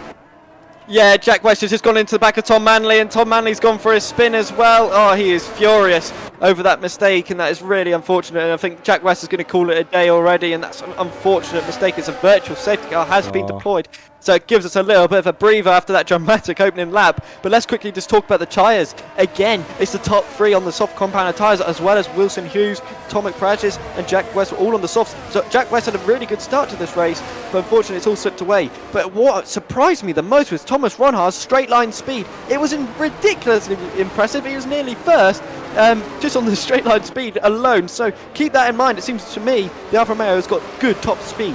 here at Mexico. And I think that's got to do with the slipstream that he got in towards turn number 1, as now they are back green flag here in Mexico. Nicholas Longe with the fastest lap, that is to be expected. One of the McLarens, that's Wilson Hughes. He's picked up some damage coming into the pit lane. Same goes for Baena and Parajish and Dylan Moran as well. A lot of guys coming into the pit lane. Here's Otis Lawrence towards the lead of the Grand Prix, gets himself ahead of Nicholas Longe. Alfie Butcher's also been able to get ahead of Thomas Ronhard, the top 5, breaking away ever so slightly from Fabrizio Donoso in behind. It's been a very scrappy start to this race. Here's Josh Idowu on the back of Luke Smith, but in towards turn number 4, he can't quite get moved on this early. So we have a new leader already. Otis Lawrence ahead of Nicholas Longe. Yeah, we've got a penalty as well. Jake Benham, I'm not sure if that came up, but it's just popped up for me now. He's got 5-second penalty, so he must have made some contact under the VSC. So that's going to be a huge penalty for him, especially when it comes to the pit stop phase. He will have to serve it. There's no other way he can avoid it. It's interesting to note as well how much ERS was used on under that on that starting phase. I saw drivers go down to half their battery before turn 1, so it showed how much they were pushing the button, especially the drivers towards the back of the field. But Jarno Opmeer, by the way, he's got a task on his hand right now. He's out of the DRS range here to Fabrizio Donoso, and DRS will be enabled this lap, but it won't really be enabled until the next following, until sector 2, because the detection point is obviously on this starting phase. There goes Nicholas Longe once again back to the lead of the Grand Prix, and never mind, he's actually going to back out, just slotting behind Otis Lawrence. We have a look at the tyres on the left-hand side. The top 3 all on the softs, Alfie Butcher on the mediums, then Ronhard, Donoso and Opmeer all on the hards. So thinking that and putting it into perspective, these soft runners have not broken away enough from the likes of Alfie Butcher, Thomas Ronhard in behind us. A little bit of contact between Otis Lawrence and Nicholas Longe. I think Otis Lawrence maybe has unsettled the car as they approach turn number 6 now. Longe looking to go the long way round in towards turn number 7, but off the exit of the corner, he can't quite make a move there. Lucas Blakely going to be vulnerable to Alfie Butcher in behind, who's very racy at this point in the Grand Prix. He's already made up 2 positions in this race so far, so it's been a fantastic start to the Englishman. And I'm secretly, Ryan, I'm rooting for Alfie Butcher today. Yeah, he's obviously an underdog here, and he's really getting his elbows out. I thought he was going to go for around the outside, but Alfie knows better. You're not going to go around the outside of Lucas Blakely, especially into those set of corners, because that would have been disastrous for the pair of them. So smart thinking there from Alfie just to back out of that move there, because that could have really ended in tears for both drivers. But it's been a really feisty start from a lot of these drivers, really getting their elbows out, and they're not afraid to make a move. But the thing is, the power of the slipstream alone around here is so strong that even if drivers don't want to make an overtake, they're forced into it because the car behind them is on their back. Nicholas Longe has not gone for that move whatsoever, but he's just blitzed on by ahead of Otis Lawrence in towards turn number 1. Neither wants to lead at this point because, of course, if you're following in the wheel tracks of another driver, they're essentially punching a hole in the air for you, and it's allowing you to save ERS, save your tyres as well, and pick up a nice slipstream and a healthy dosage of DRS's. Ika Baena on his set of the fresh soft compound tyres, he sets the fastest lap down in 17th. All of the drivers with damage who have come into the pit lane, the likes of Wilson Hughes, Ika Baena, Chanakinchi, Dylan Moran and Tomek Parajic, those guys going to be in a very difficult position in this race, and I think they're 100%, Ryan, going to be hoping for a safety car. Yeah, I think that's all they'll be hoping for at this moment in time. It's a real shame because, you know, it would have been interesting to see what Wilson was able to do here tonight, but, you know, sometimes you just can't avoid the contact, and that's the risk of not having a good qualifying. You get put towards the back of the field, and that's where more incidents do tend to happen. So that's why qualifying is so important here in particular. But at this moment in time, I think like these drivers are just trying to get into a rhythm right now, really not trying to push it as much. And yeah, Nicholas Longe doing very well through that last sector, by the way, pulled out 7/10, so he's definitely safe for Motors, who I feel like is struggling at this moment in time, down to around 60% of the battery, compared to Lucas Blakely, who's sitting comfortably on nearly 100%. Lucas Blakely had a perfect opportunity to go for a move in towards turn 1, but he just hang back because he knows that, you know, if you're fighting this early on, Nicholas Longe is going to be able to escape up the road, and once you break DRS, it's going to be very difficult to get it back. Seeing a fantastic scrap between Luke Smith and Jarno Opmeer. Luke Smith on the better medium tyres at this point in the race, but Jarno Opmeer is doing a good job to fight this one out in towards turn number 6. I think he's going to have to finally concede that position to the Alpine driver, who's now going to be on the back of Fabrizio Donoso heading in towards the second sector. This is really where the differing grips are going to be more apparent in all the three compounds of tyres. But still, at this point in the race, lap 5 now, I think the softs are going to begin to die off ever so slightly. I think the mediums will definitely be the best tyre in this race, and the top 3 have not broken away from Alfie Butcher whatsoever.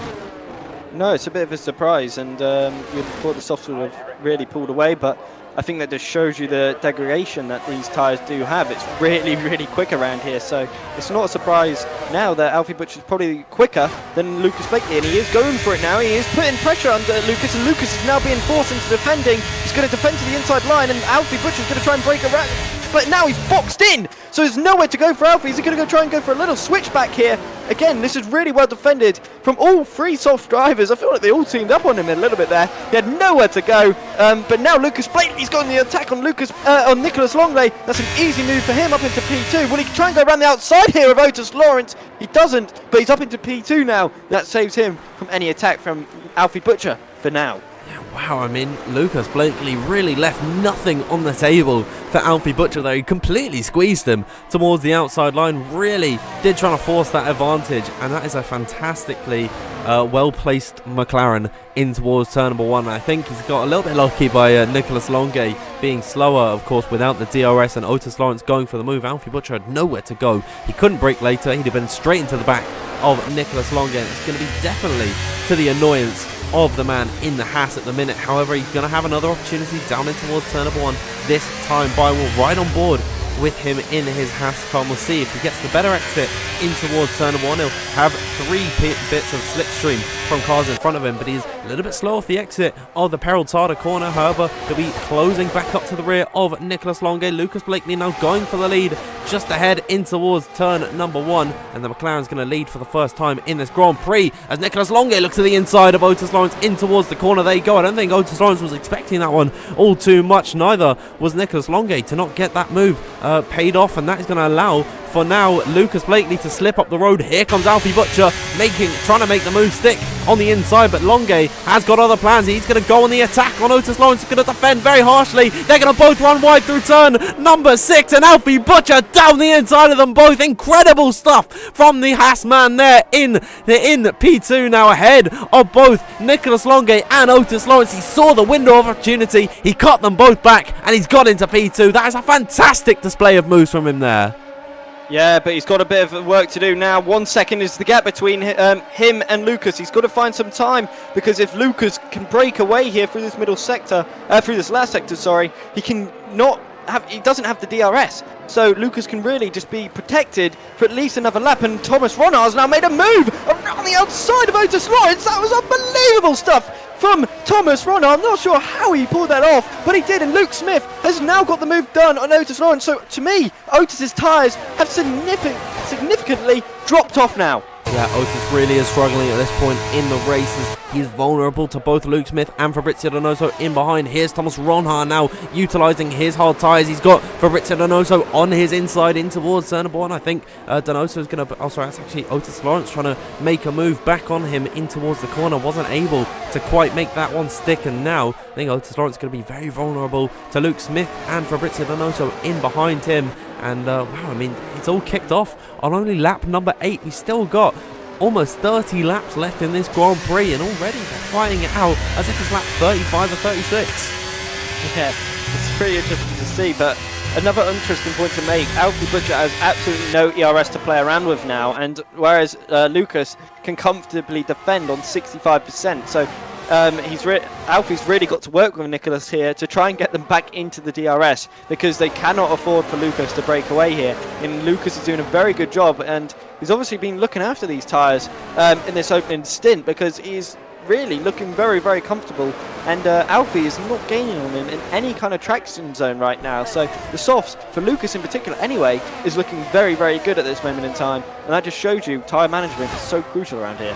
I wonder if it's a combination of you know, Lucas Blakely just being good at saving his tyres, or if it's just his raw driving ability. I'm not too sure what it is at this point. I know for a fact that Thomas Ronhar's gone for a move now on Alfie Butcher for P2 in this Grand Prix, so now Butcher is beginning to struggle as now he actually gets that move back on Thomas Ronhar. Nicholas Longuet running very wide through turn number 3. Will any of these guys fight it out in towards turn? Before I can see a move potentially being made for Luke Smith in behind, he'll have to try and go the long way round of Otis Lawrence, who's now going to go on the attack on Nicholas Longuet, and they're all concertinaing up. A little bit of contact to the front wing of Otis Lawrence. Luke Smith going to seize that opportunity to try and go along the outside in towards turn number 6 and 7. To no avail though, and it's going to allow for Fabrizio Donoso in that Aston Martin to potentially try and fight this one out, but for the time being they're all going to stay the way they are. There is a short DRS straight in towards turn number 12. Not really many moves can be made there, but it is definitely an overtaking opportunity for the daring and the brave.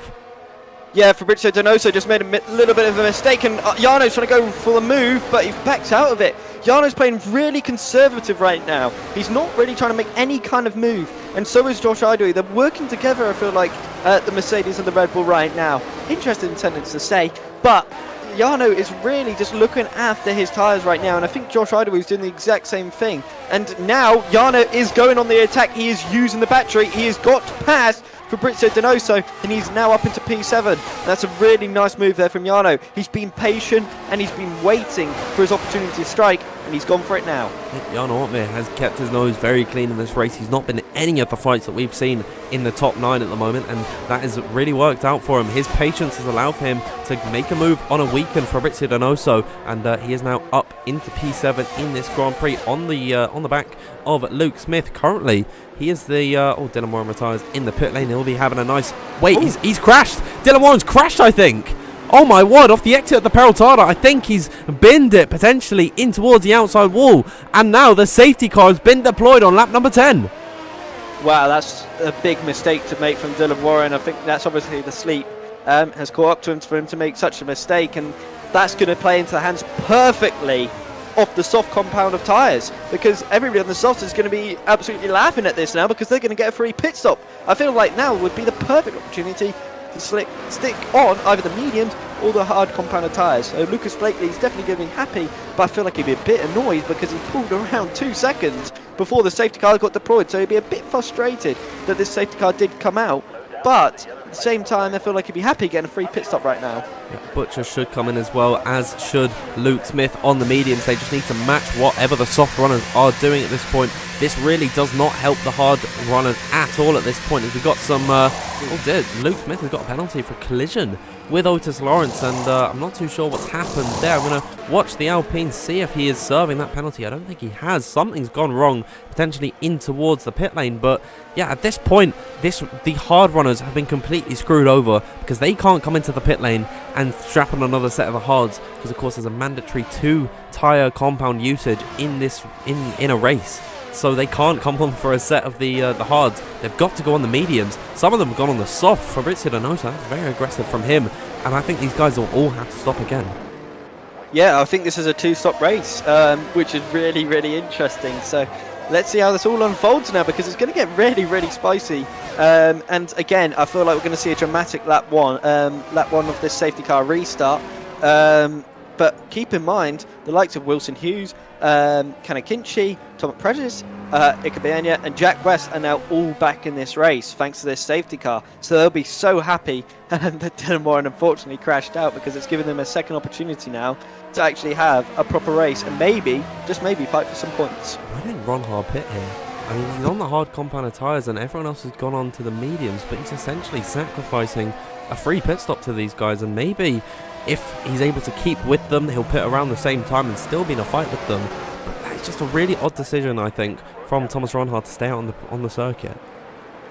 Yeah, I think it's an interesting decision from Thomas, and I wonder if he'll go into the pits now, but it wouldn't be worth it as he would lose so much track position. Let's wait and see. He does decide to stay out, so this is going to be quite tough now for Thomas, because there's going to be so many drivers now on fresh hards, mediums, all coming at him. So let's wait and see. I feel like Thomas is definitely trying to go for the one-stop strategy now, and really try and play it out. But the safety car has just completely teleported and shot off like it's another car.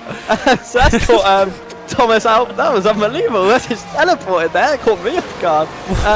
But that safety car decided to turn into an F1 car for a few seconds. So, yeah, Thomas has got an interesting race ahead of him now.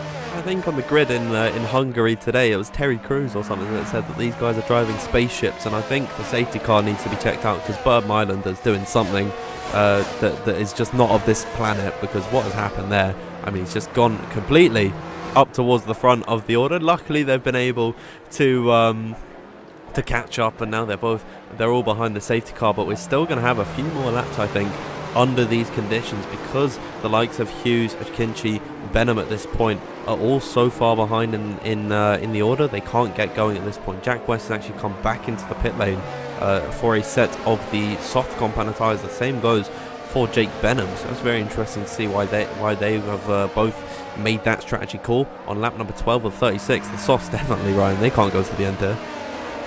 Yeah, no, so this is the question, what are they doing? We'll have to wait and see. Obviously, they do think that other drivers are going to go for another pit stop, otherwise they definitely would have put on the soft compound tyres. So they're going to go aggressive, and they're really going to go on the attack. It is crucial few laps for the likes of Fabrizio Donoso, Tom Manley, Jake Benham and Jack West. Expect a lot of aggressive moves from these drivers, because it's absolutely essential for them to make up as much ground as possible before they have to pit. And it won't be that long, because I feel it'll be around lap 10, 11 when we'd see those soft tyres decide to come in, because again, the drop-off that we were starting to see in particular from Nicolas Longe and Otis Lawrence, they really were struggling towards the end of their stints.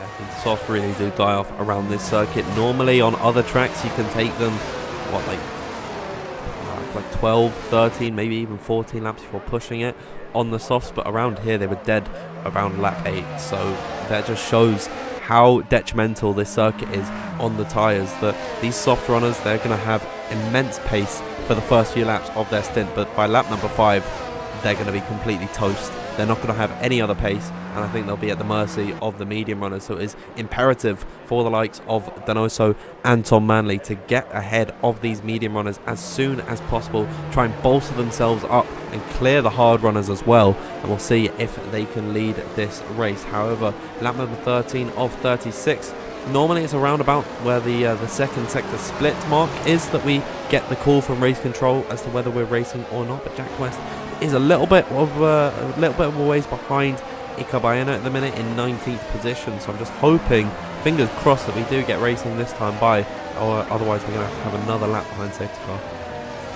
Yeah, fingers crossed, and there we go, the safety car is in this lap, so Jack West is going to have some really nice warm tyres, and that could really come to his advantage, as everybody else will have a bit colder tyres. He can really use that to full effect and really make some early moves. We'll have to keep a close eye on him, because again on lap 1 he was really aggressive, but unfortunately I think a bit of tiredness and him obviously not doing this track forced that mistake and hitting Tom Manley. So yeah, let's wait and see. And when will Thomas go? Yep, well the start-finish line isn't very close to the actual beginning of the straight, so Thomas Ronhard has got to put his foot down now, because we are back. Green flag here in Mexico, and immediately Thomas Ronhard going to dart to the inside line. Lucas Blakely is immediately going to shoot up in towards the lead. Alfie Butcher also trying to take advantage of this, going to get a double slipstream in towards turn number 1. He's going to take the lead of this Grand Prix. However, Thomas Ronhard going to stick it around the outside, try and maintain that P1. He'll have to concede there, try and stay ahead of Lucas Blakely. It's not going to come to any avail. He'll be down into 3rd position, potentially off the circuit. Luke Smith now going to be taking advantage of him in behind. Fabrizio Donoso making moves on Josh Idowu. He's going to potentially look up around up the inside. I'm not too sure. There's so many cars along this circuit. He's up the inside of Jan Otmir now for P7 in this Grand Prix. Otis Lawrence getting by on Thomas Ronhard. He's just being swallowed up by the pack. Everyone getting by on the Dutchman. He did not pit at this point. He's got the dead hard tyres, and unfortunately he is paying the price for it. Yeah, this is absolutely crazy stuff. I've just seen 3 wide into that corner. That was unbelievable stuff, and somehow nobody spun round, but Thomas is dropping like a fly right now. This is incredible stuff. Your side, oh my goodness me, there's an Alpine down the inside of Philip Preschneider. What a move that was! He nearly went into the back of, into the side there of Josh Idaru. This race is unbelievable right now, and Shinaka Clay is really getting his elbows out as well. They're free wide into the final corner. There's Williams into the wall. There's Valentine Proufaire. Oh my goodness me! This race is really kicked off, and Jack West is now battling out with Thomas. Oh my goodness me! That was breathtaking stuff. I'm not too sure what just happened there. What are they doing? As Valentine Proufaire retires in the pit lane at the front of the order, Fabrizio Donoso is getting by on Nicholas Longe. Jan Ortme is also trying to make some moves on Otis Lawrence, using those medium tyres to full effect at this point. Josh Adowu is going to be taking advantage of the Aston Martin and gets on by in towards P7. Can he go for the move potentially on Jan Ortme, paying back the favour that he did for him a few laps ago? Not quite this time by. He's going to stay in P7 at this point, but wow, I mean, yellow flags. That's going to be Valentine Proufaire. He just pulled into the pit lane. He's decided he's had enough. That's a very disappointing day for Alvaro Caraton's replacement this evening. Alfie Butcher then still leading this Grand Prix ahead of Lucas Blakely, who's now going to be quite annoyed at the fact that safety car come out, because he was a good 2 seconds ahead of Alfie Butcher. Then that was all undone, and he was able to get by in towards turn number 1. He's not been able to get by since, as Philip Prejnader, once again, he's been explosive this race. I'd said at the beginning of the stream, Ryan, he's not the flashiest of drivers, but today he is proving me completely wrong. Yeah, it was just so interesting to see. I was on board Josh Idaru, and then next thing you know, I just see an Alpine just dart down the inside. I was like, what's going on there? It was really aggressive, but brilliant, and that's what you've got to do around here. You've got to catch drivers off guard, and Philip's taken that into his arsenal and really utilised that. And Jake Benham has now made a move up into P10. I told you the soft runners have to be aggressive, and they have been. Jake Benham now up into P10. Tom Manley, by the way, he's not done too badly as well. Wilson Hughes up into P12. He's done a good job in these hard tyres so far, but Jack West as well. From P19, he's up into P14 at this moment in time, so he's done a good job as well. So interesting move to see from a lot of these drivers at this moment in time, and a few drivers starting to struggle with the battery. Yeah, we're going to have a look at the ERS usage for the top guys. Alfie Butcher on 86%, Lucas Blakely on 75%. Interestingly enough, he's got the blue light that says he should come into the pit lane. Same goes for Luke Smith. He's on 43% ERS, so he's had to push a little bit harder to keep with these guys. Richard Donoso almost completely flat at the minute on 6%. As Shinaka Clay picks up a time penalty for multiple warnings. As Donoso, he was about 9/10 off the back of the top 3 heading on towards this lap. He's had to use all of his battery to try and catch up to these guys, because he has to push now. Those tyres not going to last much longer at this point in the race, and he's got to go now. Off the exit then of Peraltada. Will he go for the move on Luke Smith? DRS doesn't activate until around about halfway down the straight. There it is. Now it is active, that little letterbox at the rear wing. Will he try and go for the move in towards turn number 1? Lucas Blakely will look at the battle for the lead as he gets the move in towards that first corner. Alfie Butcher relegated back down into P2. Lucas Blakely retakes the lead. Yeah, and Jake Benham now up into P9. Otis didn't fight it in the end. He made it a little bit difficult, but not too much.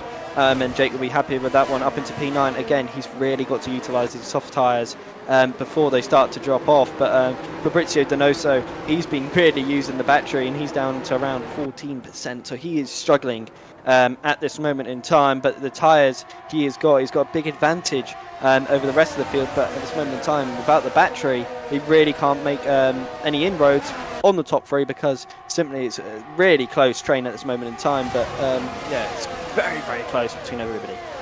Absolutely. Lap number 17 of 36. We're approaching the halfway point of this Grand Prix. The 50% that we've had so far has been absolutely enthralling, and I'm expecting the latter stage of this Grand Prix to be an absolute banger as they head on towards lap number 18. Fabrizio Donoso close on the rear of Luke Smith. However, Nicholas Longe potentially going for it as well. Lucas Blakely really holding that inside line, heading in towards turn number 1. Will ride on board with the Ferrari. You can see that Fabrizio Donoso is vulnerable, and he hasn't got any battery. In towards the corner he goes. Nicholas Longe really gaining on his former teammate. Both of them at new teams now. In towards the corner they go. Fabrizio Donoso runs very deep in towards turn number 1. In 2 and 3 he'll have a sacrifice run, and Nicholas Longe really could afford to capitalise on that. Is now in towards turn number 4 they go. They have to go the long way round, as Fabrizio Donoso really does defend that left hand side. Switch back potentially on the cards for Nicholas Longe, but in towards the corner they go. I just don't think he has enough at the minute. Fabrizio Donoso hanging on by a thread here. Yeah, he's really hanging on for dear life at this moment in time, and I wonder, are the softs really starting to drop off now, because Jake at this moment in time. He's not really closing in. Maybe he's just waiting patiently, trying to save as much battery as he can. There's Otis as well. He is really starting to push as well. He's down to around 10% of the battery as well. So the two Aston Martins definitely struggling with their ERS savage at this moment in time, but just shows you how aggressive they are trying to be. But an interesting point to bring up as well, Luke Smith and Josh Idlewood both have 5-second penalties as well, so they will have to serve it if they do pit again. I can imagine if they don't come into the pits, it will probably be removed by the stewards, but unfortunately I feel this is a two-stop race. Tom Manley making his second stop of the Grand Prix. He'll be strapping on potentially a mediums to go towards the end of this Grand Prix. It really has not worked out for the soft runners because Fabrizio Donoso has not been able to break away at the front of the train, and if these hard runners are going towards the end, then Donoso, he's got a major task on his hands, and I just don't think the two-stop strategy was the faster option today.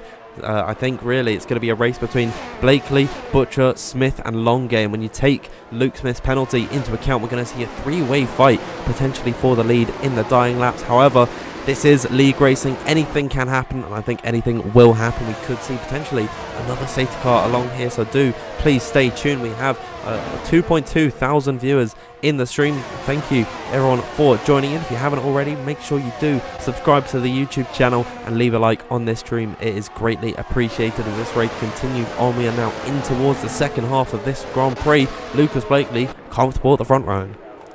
Yeah, he is, and Alfred Butcher's been right on him this whole time as well, so this is a really interesting battle between a youngster and somebody who's been in this game for a very, very long time. So let's see how Alfie can really put an experienced head like Lucas Blakely under pressure at this moment in time, because here comes Alfie again. I think he is going to go for the lead now, but no, he lifts off, and this could invite Luke Smith to maybe make a move on Alfie Butcher. No, he does not as well. So again, these three seem to be working together right now, and Jarno Opmeer is now up into P4. Where'd he come from? He spawned out of nowhere. I did not see that move being made at all. Now Jarno Opmeer on the medium tyres in P4. He's going to be quicker at this point still than the hard runners. Jarno Opmeer, he's come out of nowhere. He's purple in that first sector, so he's really pushing at this point in time, and he could be leading by the end of this lap.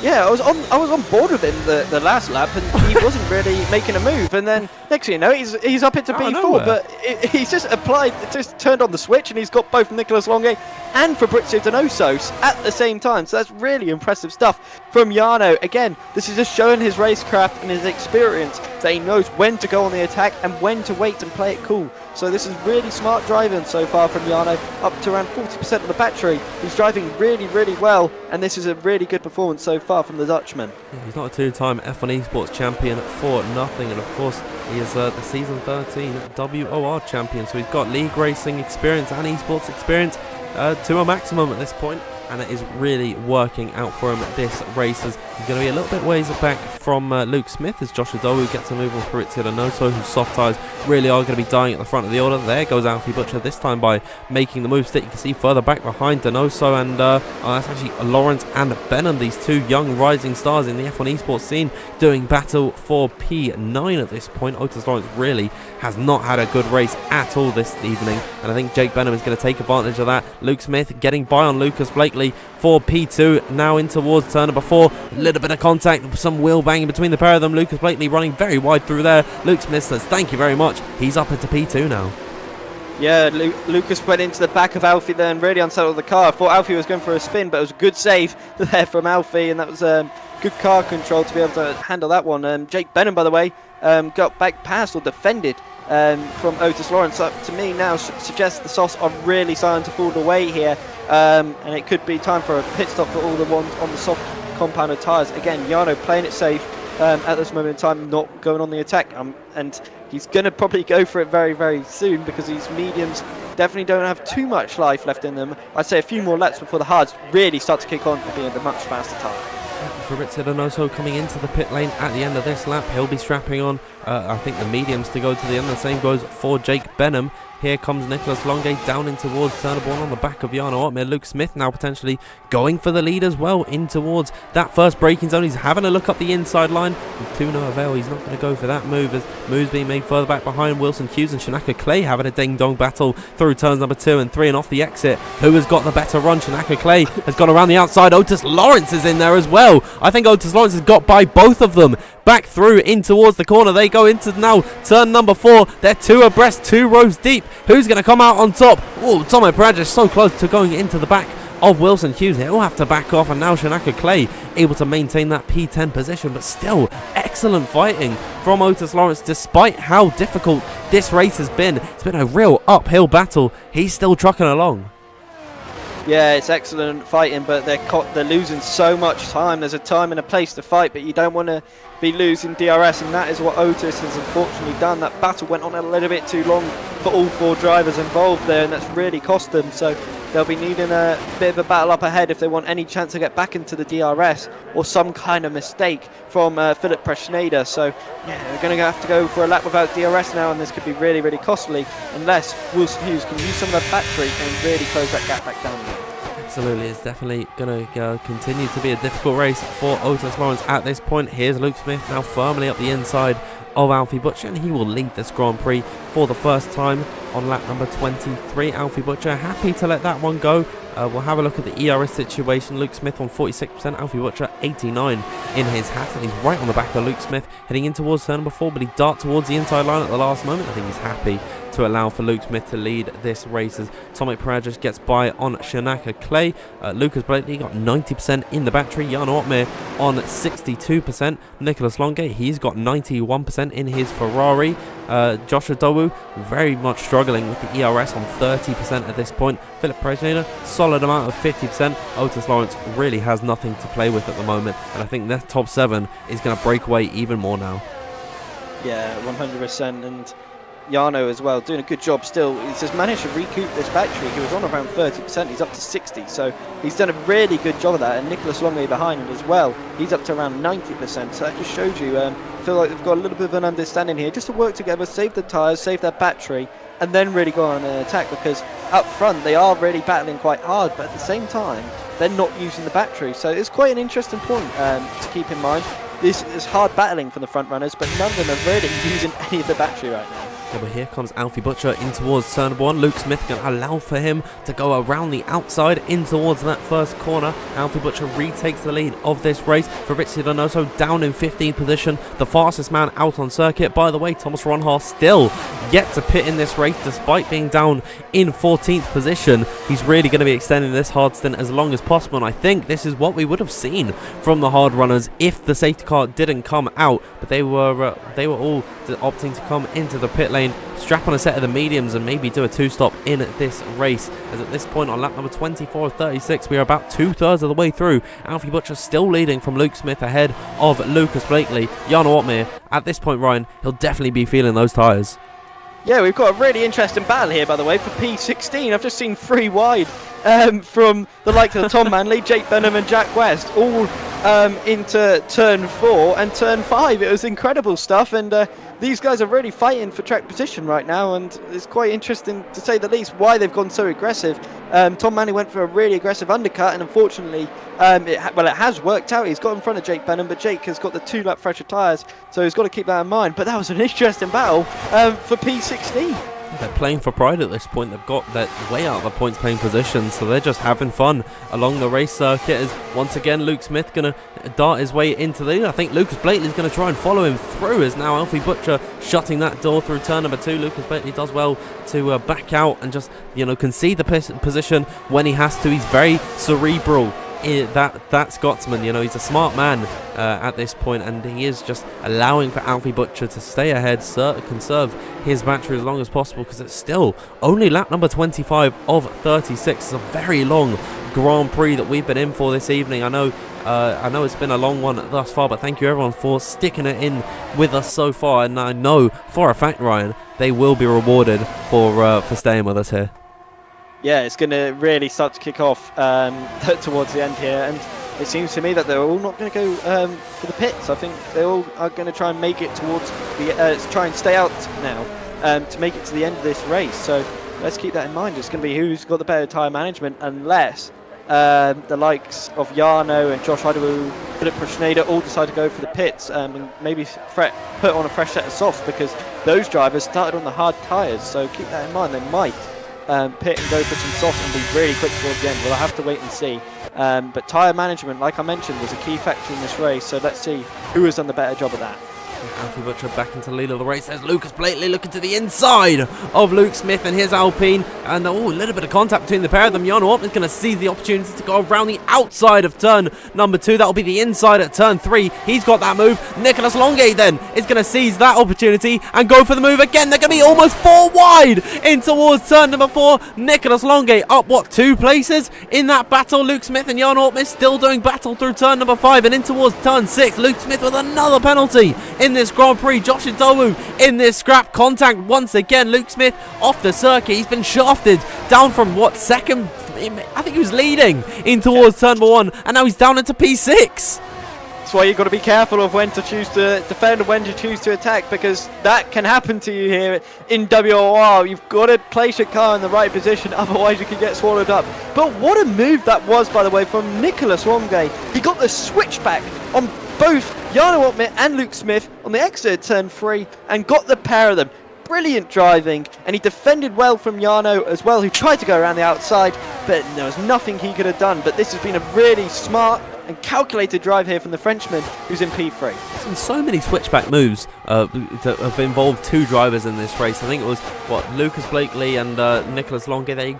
They got a move made on them by Alfie Butcher. I think Otis Lawrence did it to Wilson Hughes and Shanaka Clay, and now Nicholas Longay's done it to Jan Ortmeer and Luke Smith, who's really had a tough time in the last lap or so. He's picked up a penalty. He's gone from 1st down into 6th, and he's on the hard compound of tyre, and he's, I'd still say, a little bit slower than the mediums behind him. They're just about going to have a little bit more life left in that yellow wall tyre, then they might have to come into the pit lane. But given that they've stayed out so long, Ryan, I think these mediums are going to go to the end. It's just a matter of how long can they last against these hard tyres, because at this point Jan Ortmeer is beginning to lose touch with that top 3. I think he really is struggling with the tyres, when Alfie Butcher, Lucas Blakely and Nicholas Longay going to have no such issues.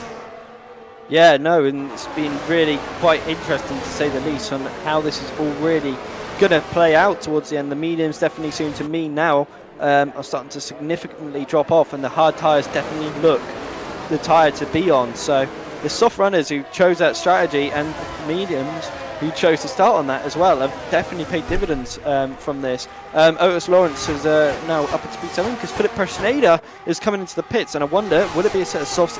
It is. So Philip Presneda is going to be one to watch now, because he's probably going to be setting some qualifying laps towards the end from now, to the end of this race. Yeah, Philip does not think that those mediums can go to the end, and we've seen so far this season Jan Ortmeer taking tyres too long in this race, and that has given him a puncture at Silverstone, completely ruined his race. I'm just kind of hoping that he, sees when the tyres are going to die and decide to give up on the strategy. Of course, he was waiting for rain along there. I know it's been a very cloudy Grand Prix thus far, but I don't think we're going to get any rain at this point in the Grand Prix. So I'm just hoping for Jan Ortmeer and Josh Adowu's sake that they are not going to dabble into that puncture territory all too much, because I know that they can happen on this game. Jan Ortmeer has already suffered that thus so far this season, and of course that cost him the race in Silverstone.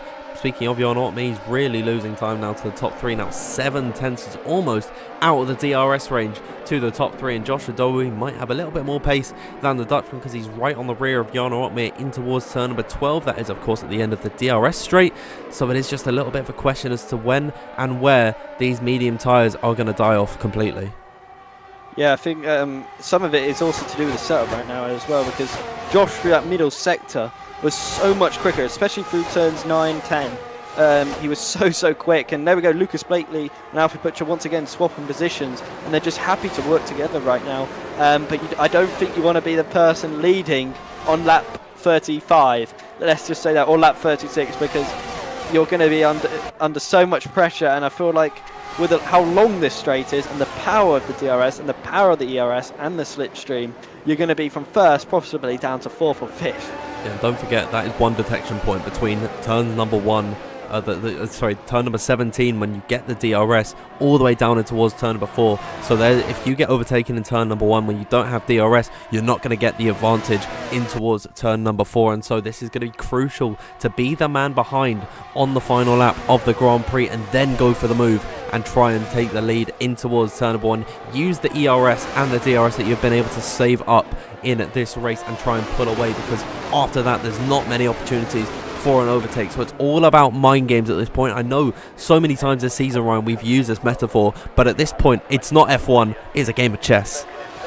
Exactly. And although we don't really know how to play chess, we just mentioned that anyway. And Josh Idaru is coming on the attack though, as well as Luke Smith. So here we go, we can get 3 wide, possibly heading into turn 1. You can see the straight line speed though of that Mercedes. Jarno Opmeer was just able to still breeze in front and keep in front of both of them. Luke Smith though goes up into P5, so that's a nice move there from Luke Smith. Now keep that in mind though, Jarno Opmeer's straight line speed there was incredibly quick, and he was just able to pull away. So that just shows you the difference in setup between Luke Smith, Josh Idaru and Jarno Opmeer. Yeah, Jarno Opmeer definitely running a low downforce setup in that Mercedes. It's worked out for him so far in this Grand Prix. Let's have a look at the position gained in this race. Lucas Blakely up 3 places into first. Alfie Butcher up 4 places into second. Nicholas Longuet's lost a few spots in this Grand Prix. Jarno Opmeer's up 3. Luke Smith has had a fantastic showing. He's up 6th. However, he's got 8 seconds of penalties. So it is looking unlikely he's going to even be keeping any points in this Grand Prix. The biggest losers so far though, Aston Martin, Otis Lawrence and Fabrizio Donoso, both of them down 5 places in this Grand Prix. It has been a tough uphill battle for them, but luckily for Otis Lawrence, he is still in the train. They've been able to claw that gap back to the top 6, and now Otis Lawrence, Wilson Hughes, Tomek Pradic could be in a potential outside chance to take the win of this race. Yeah, exactly that, and it's going to be an interesting battle. We're on lap 31 now, and I think Alfie Butcher's going to go for the lead once again, which he does. So again, it seems to me that Lucas and Alfie just have a mutual agreement just to let one another go, and Otis Lawrence now up into P6, so that tells me the hard runners are certainly much quicker than these mediums, which are really starting to drop off. Jarno's doing an incredible job though to keep up with these hard runners in this top 3, but Luke Smith is going on the attack. Is he going to go down the inside into turn 4? It's going to be close. Jarno breaking ever so late. I think he got onto the marbles there, really on touch of the car. Luke Smith making the move though. That was brilliant stuff there from Luke Smith in the Alpine, and Otis Lawrence had to defend there from Josh Idaru in the background. Wow, incredible stuff that we are seeing. I'm just having a look at Thomas Ronhar. He's finally getting his tyres changed, and I think there was some yellow flags in that final sector. I think he might have picked up a puncture at unfortunately on lap number 31, so we know how long the hards can last at this point, as Otis Lawrence on the back of Jarno Opmeer, really challenging him at this point. And this is sort of been a comparison between these two as a sort of passing of the guard, because Otis Lawrence looks to be the next big thing in the F1 Esports scene, and he is yet to of course be able to compete in F1 Esports, but when he is of age, he's definitely going to take to it like a duck to water, and we'll see what he can do in towards turn 1 on the back of Jarno Opmeer. He will have a little bit of ERS advantage, but in towards the corner they go. Jarno Opmeer defending ever so slightly to the inside. Look at the speed that he has. Chanakinchi retires on circuit, as now Otis Lawrence, he tried to go for the move, unfortunately did not work out for him. We've now seen 2 retirements in this one. Tom Manley and Chanakinchi both out of this race. Yeah, I thought it could have been a safety car, considering it was sector 3 where unfortunately where Chanakinchi did retire. So no luck for us, but that would have been perfect for the medium runners, and they would have been very happy, that is for sure, especially Jarno and Josh Idaru, and in particular Josh, because he would have been able to serve his 5-second penalty. But Wilson Hughes, by the way, and Tomek had an unbelievable battle into turn 15, I believe, and Tomek had to cut the track because they were getting that aggressive between one another. And it's keep a close eye on this battle right now, because those two have got a history and they get very aggressive. And they almost sacrificed the DRS for Wilson Hughes on Josh Idaru. Luckily though, with his hard compound tyres, he's been able to get back within that 1 second window that he needs to open up that rear wing and use the drag reductive system. But now coming on towards lap number 33 of this Grand Prix, we really are in the twilight phase of this race. Let's have another look at the ERS. Lucas Blakely on 88%, Alfie Butcher 84%, Nicholas Longuet 80%, as there goes Alfie once again in towards turn 1 and make that move stick up the inside. These guys have got plenty of ERS to play with, and we should see a stunning finish to this Grand Prix. So hold on everyone, we've got almost 2,500 viewers at this point, so please, if you haven't already, do subscribe to the WOR YouTube channel, as Lucas Blakely on the rear of Alfie Butcher. It's getting very racy at the front of the order.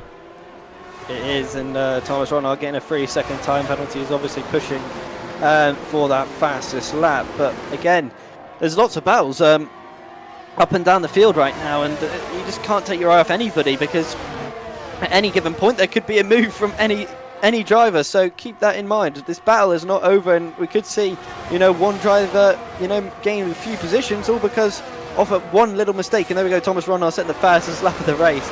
But again, these mediums somehow are still hanging on here, and this is really impressive tyre management for the likes of Jarno Opmeer and Josh Idory, because the likes of Philip Presneda has had to pit from the medium tyres to the softs, and he's all the way down in P14. So again, this is credit to both Jarno and Josh, who have been able to look after these mediums for so long. Once they lose DRS, I think Otis Lawrence could be on the back of Jarno Opmeer like a barnacle on a ship hole. Is now in towards turn 1. They go. Nicholas Longay, wow, almost losing the car in towards that first corner. He dived 2 car lengths to the inside, or 2 car widths to the inside, and then immediately moved back over. I guess he just realized he couldn't make that move.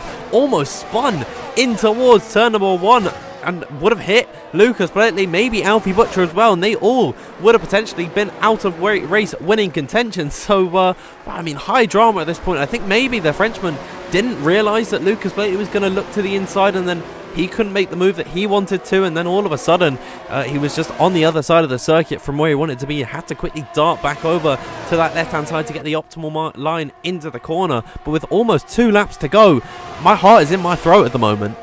I think Longay could have possible wing damage, because that was such a big contact on that straight, and he moved so late. I think it caught him out off guard a little bit there, because he went into the back of Lucas Blakely at some speed right there. That was a really, really good save, to say the least, from Nicholas Longay. But again, he hit it into turn 2. And that really unsettled Lucas's car. So let's see how this penultimate lap is all going to unfold, because now Nicholas knows he's got to make the move, and he's got to make it quick. Here comes Lucas in towards turn 1. He's going to back off, and now Nicholas Longay seizes that opportunity to go up the inside of Lucas Blakely. And oh, he's gone into the back of Alfie Butcher. Oh my gosh, so close to wing damage. He's really playing with fire at this point, dancing on a knife's edge. Lucas Blakely's now lost out to Luke Smith, who's gone on through in towards turn before they go. Lucas Blakely trying to find a way through in towards the corner at Esedelago. Lucas Blakely trying to find the move, but Luke Smith has parked his car in the perfect place possible. He's not in the right fight to win this race. He has 8 seconds of penalties. Lucas Blakely, he's going to be swearing so many obscenities in that cockpit, because now he's possibly out of race winning contention. Alfie really needs a good middle sector here, and a perfect final sector if he wants any chance to win this race, because now he's got a Ferrari all over the back of him. 5 tenths is the gap, but that's not going to be enough. He needs to be close to a second if he wants any kind of chance to win this race, because now it's going to be a 4-way battle here for this race win. Keep a close eye on all of these drivers. Lucas Blakely probably has the best chance, considering he has the best battery, but let's see how this all unfolds on this final lap. Here we go then. Alfie Butcher immediately going to be weaving, trying to break the slipstream to Nicholas Longay in behind. He's going to be dumping the battery in towards turn 1. They go. Has Alfie Butcher done enough to fend off the charging Ferrari in towards the corner? He's managed to stay ahead of Nicholas Longay, but he's not out of the water yet, because still there is that second back-to-back DRS zone for Nicholas Longay to utilise down this straight in towards Esedelago. He can see Butcher's vulnerable, who's defending to the inside, but Nicholas Longay going to go the long way round at the inside for turn 5. Alfie Butcher shoving him out wide. Longay slow on the apex. Alfie Butcher caught off guard. Luke Smith now looking up the inside. Longay's going to lead here. Illegal stuff, and Alfie Butcher's got a penalty, but that could be removed, because now they're side by side here again. Brilliant stuff. Luke Smith has been forced off the track, and here comes Lucas Blakely. He's going to go the switch back. Oh my goodness me, for the middle. Marvellous stuff from Lucas Blakely. That's incredible. Alfie Butcher losing the car. Jarno Opmeer now up into P4. It's not over yet. Could Opmeer somehow get a podium out of nowhere? And here we go. It's 3 wide. Oh my goodness me, to turn 14. This is crazy stuff. Opmeer's not giving up. And here comes Alfie Butcher down the inside. What is Otis Lawrence doing? Into turn 16. They're 3 wide. Coming across the final corner. Oh my goodness me. It's Otis Lawrence up into P2 and Jarno Opmeer into P3. Unbelievable. Oh Oh my word, and in all of that, Nicholas Longe escaped up the road without a care in the world. He is your race winner here in Mexico, making the move on the final lap. What did we see in that second sector? Almost 3 wide through that oh my god, I'm losing my words. Through the S's section, Alfie Butcher, incredible car control there to not lose it. He hung on. I don't even know where he finished though, because I don't know where anyone's finished. All I know is that Nicholas Longe has won this race.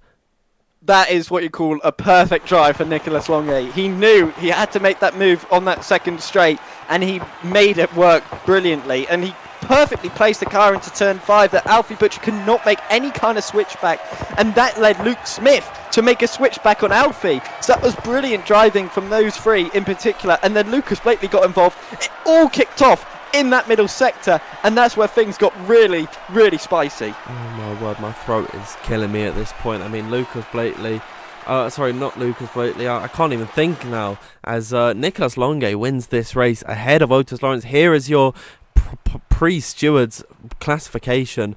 Nicholas Longe wins this race. Otis Lawrence in second. Third is Jarno Otmir. Fourth is Wilson Hughes out of nowhere. Fifth from Donoso on his 2-stop strategy. Tomek Parajas sixth. With a penalty, Lucas Blakely he's in 7th. 8th for Alfie Butcher. Jake Benham 9th. Luke Smith relegated down into 10th. Baena in 11th. 12th for Adowu. 13th is Clay. 14th is Prejnader. 16th Jack West, who's now probably gone 26 hours without sleep. Thomas Ronhoff, fastest lap for him in 16th. And then your retirements from today: Tom Manley, Chanakinchi, Valentin Brufair, and Dylan Warren. I mean, wow, what a race we have seen. We're going to join you in the intermission scene after a quick word from our sponsors at GridFinder.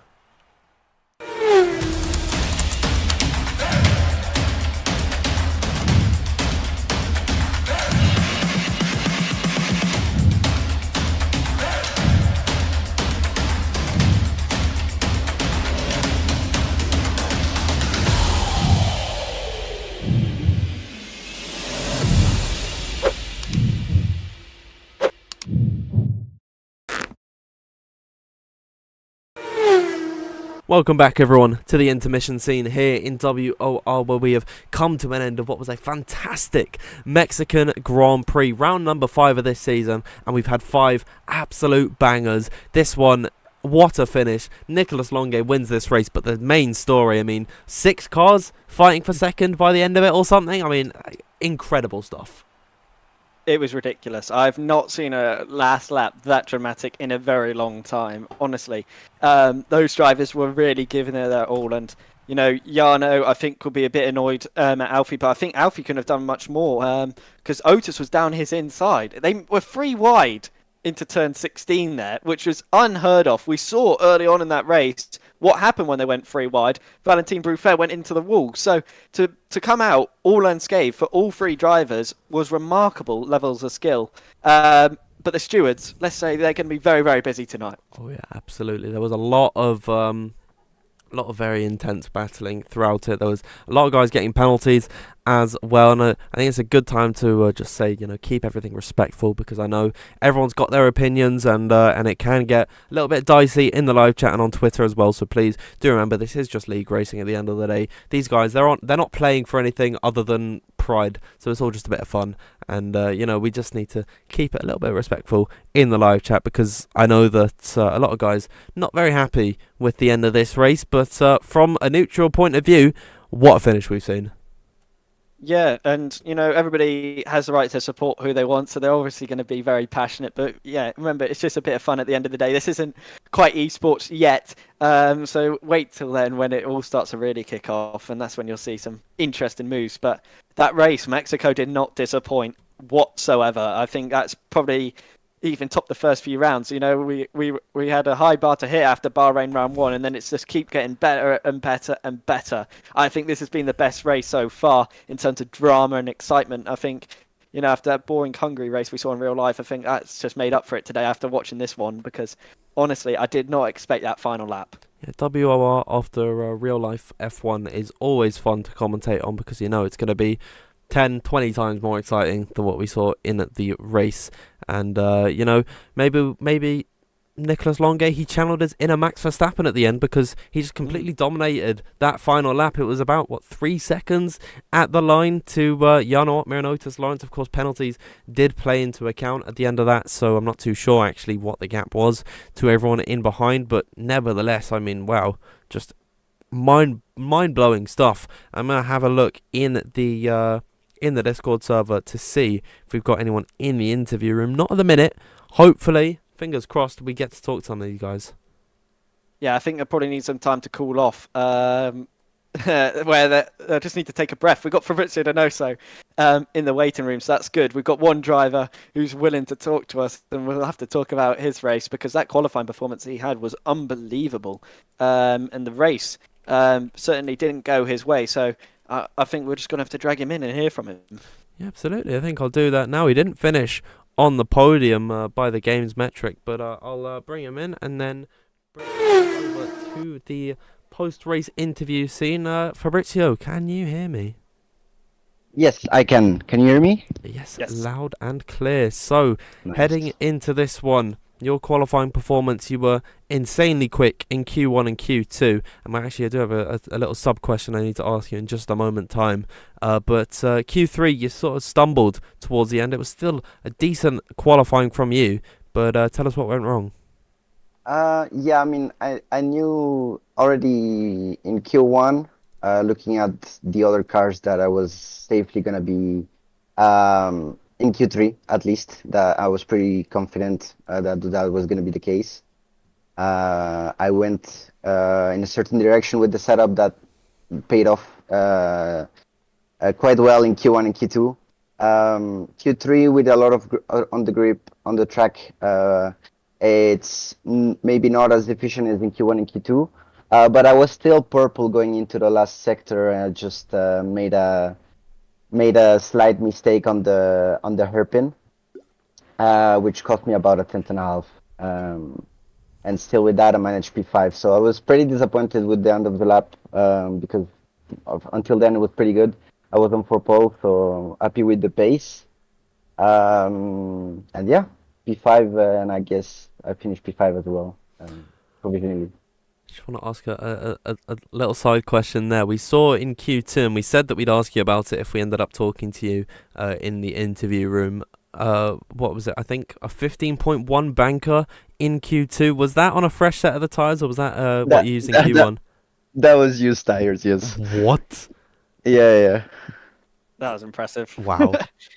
Yeah, I think Nico was on a similar one, but he made a mistake on the last sector, as I did in the last run in Q3. But yeah, that was used tires. That's mental. I mean, wow. 15.1 on used tyres. We were almost in shock to think that could have been a scrub set of tyres. That we actually did think that it was a fresh set. But wow, that is incredible to hear from you there. But yeah, coming into the race now, I believe you started on the hard compound tyres, and then when the safety car came out, you opted to go for the softs as opposed to the mediums. Actually, it was a bug of the game. The mediums chose the before entering the pits, and they put me the softs. I don't know why. But still, we made it work with the 2-stop on the mediums later on with a late charge at the end of the race. I think one more lap and could have been a podium, looking at how much they were struggling with tires ahead on the last corner. So it's a bit unlucky. Still P5 at the end, knowing that we were screwed up a little bit with the safety car, starting with the hards. I take it, and I mean, yeah, I had fun. And in that final lap, we saw just pandemonium break out. I mean, there was like 6, 7 cars fighting for P2. And tell us, from your point of view, what was going on there.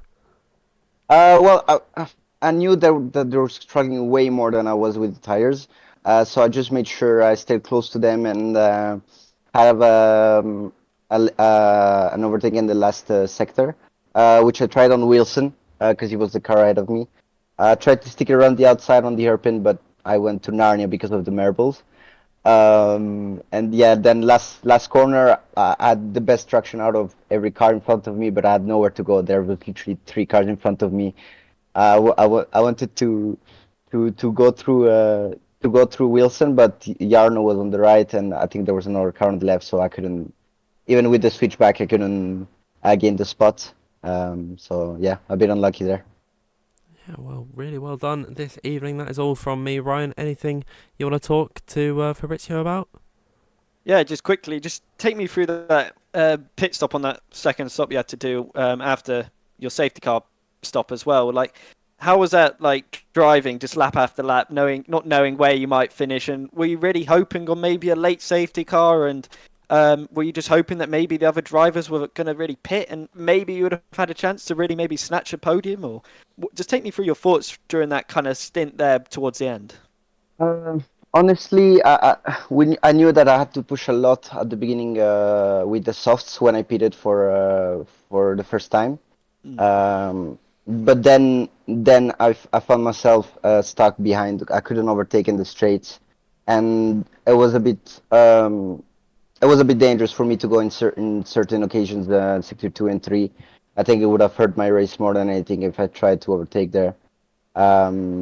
So we looked at the second option of pitting a little bit earlier for a set of mediums for the end of the race. I think it was the right call. Maybe a lap earlier would have put me earlier with the pack ahead of me. But then I don't think it would have changed a lot the last few laps. I mean, the podium was just ahead of me, so it's a bit hard to say which could have been. But yeah, I mean, happy with the pace. Happy that I could have rejoined the pack like that and have a chance to fight for the podium, and that's positive. Well, great drive and great recovery considering what happened to you. So congratulations on the P5. Thank you, Ryan. Thank you, Dan. Thank you very much, Fabrizio Donoso, for joining us. And well, I don't see anyone else in the interview room, so unfortunately I don't think we're actually going to get to talk to anyone else, as I will bring us back over. Just 1 second, I need to get my OBS back up. I'll bring us over to, where is it? I've lost my OBS. There we go, found it. Bring us back to the mission scene. And Ryan, before we actually get into anything, I'm gonna change something that I've needed to change the entire time, because I don't know if you've noticed. I know that some people in the live chat actually noticed. You've been Nathan the entire stream, so I'll put you back as Ryan Jacobs in your rightful place there. Big apologies there. It's all right. You know, we all make mistakes, so it's all right. I'm just a new person for the day, but it's good to be back to being Ryan Jacobs once again. Yeah, I mean, I didn't even realise that until people spoke in the live chat. But yeah, I guess that's what I get for setting up my OBS and everything about 5 minutes before the stream actually started. But yeah, now that we're clear of any interviews, I think there's one thing I'd like to talk about, and it is to do with the live chat, because I'm seeing, I had a chance during the interview to just watch back what happened on that final lap with Otis Lawrence in particular, and I know people are upset about what happened, and you know, it was I'm not going to comment on anything about what happened, but it was a controversial move, and not many people are happy, and you have to realise that as a 14-year-old that you are saying he's a dirty cheat, he should never be in F1 Esports. He's 15 years old. Now, he's a kid, and he's going to make mistakes. He's not got the experience that some of these esports guys have. He's going to make mistakes, and you can't completely beat him up about it, because he has driven a stellar Grand Prix where he's had so much thrown at him throughout the entirety of it. And on the final lap, where it's the most heated it has been, he's going to go for the moves. He's going to try and make the overtakes, and you know, it just goes awry. And I think, at the end of the day, everyone, it is just a league race. It's not F1 Esports. It's not the finale in Abu Dhabi like in 2017. It's WOR. It's a bit of fun. They're not racing for anything. And I think everyone needs to calm down. Yeah, exactly that. And if they think this is bad, they should wait until F1 Esports comes around, because that's when racing becomes even worse. So, you know, that's when elbows really start to get thrown around. So it's unfortunate that these incidents happen, but that's racing. You want to see a driver's going for move. You don't want to see a DRS train for 15 laps. You want to see somebody go, I'm going to go for this, and really just send one down the inside every now and again, because if you're waiting, and it just gets boring for the viewers at home. He's not thinking of that. He's thinking of his own race here.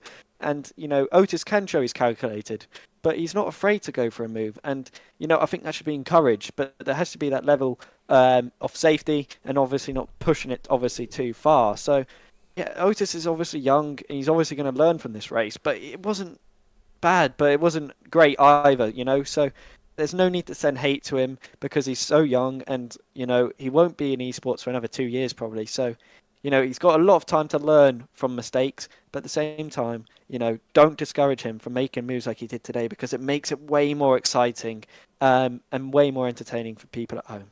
Yeah, and I think we should let the stewards do their jobs, because they are going to be on this race like a ton of bricks. They're going to be dropping a load of penalties, I think, and we're going to see probably not that final order as our that classified order that we had. So we'll move on from it now. But all in all, it was a very fun race to watch. Incidents aside, it was incredible to see so much battling throughout the entirety, but especially since Mexico can be a bit of a DRS train.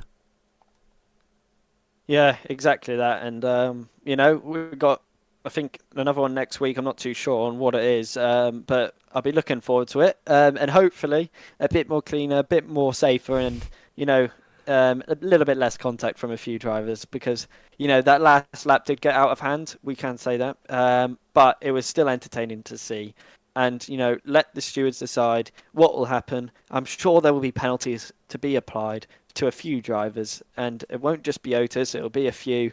I think, a few drivers will going off the track and get their elbows out, and, the stewards do their best, but it's not, they can only do so much, and it's down to the drivers to report these incidents as well, because if they don't report anything, nothing can be done to stop this. So it's on the responsibility of the drivers just as much as the stewards.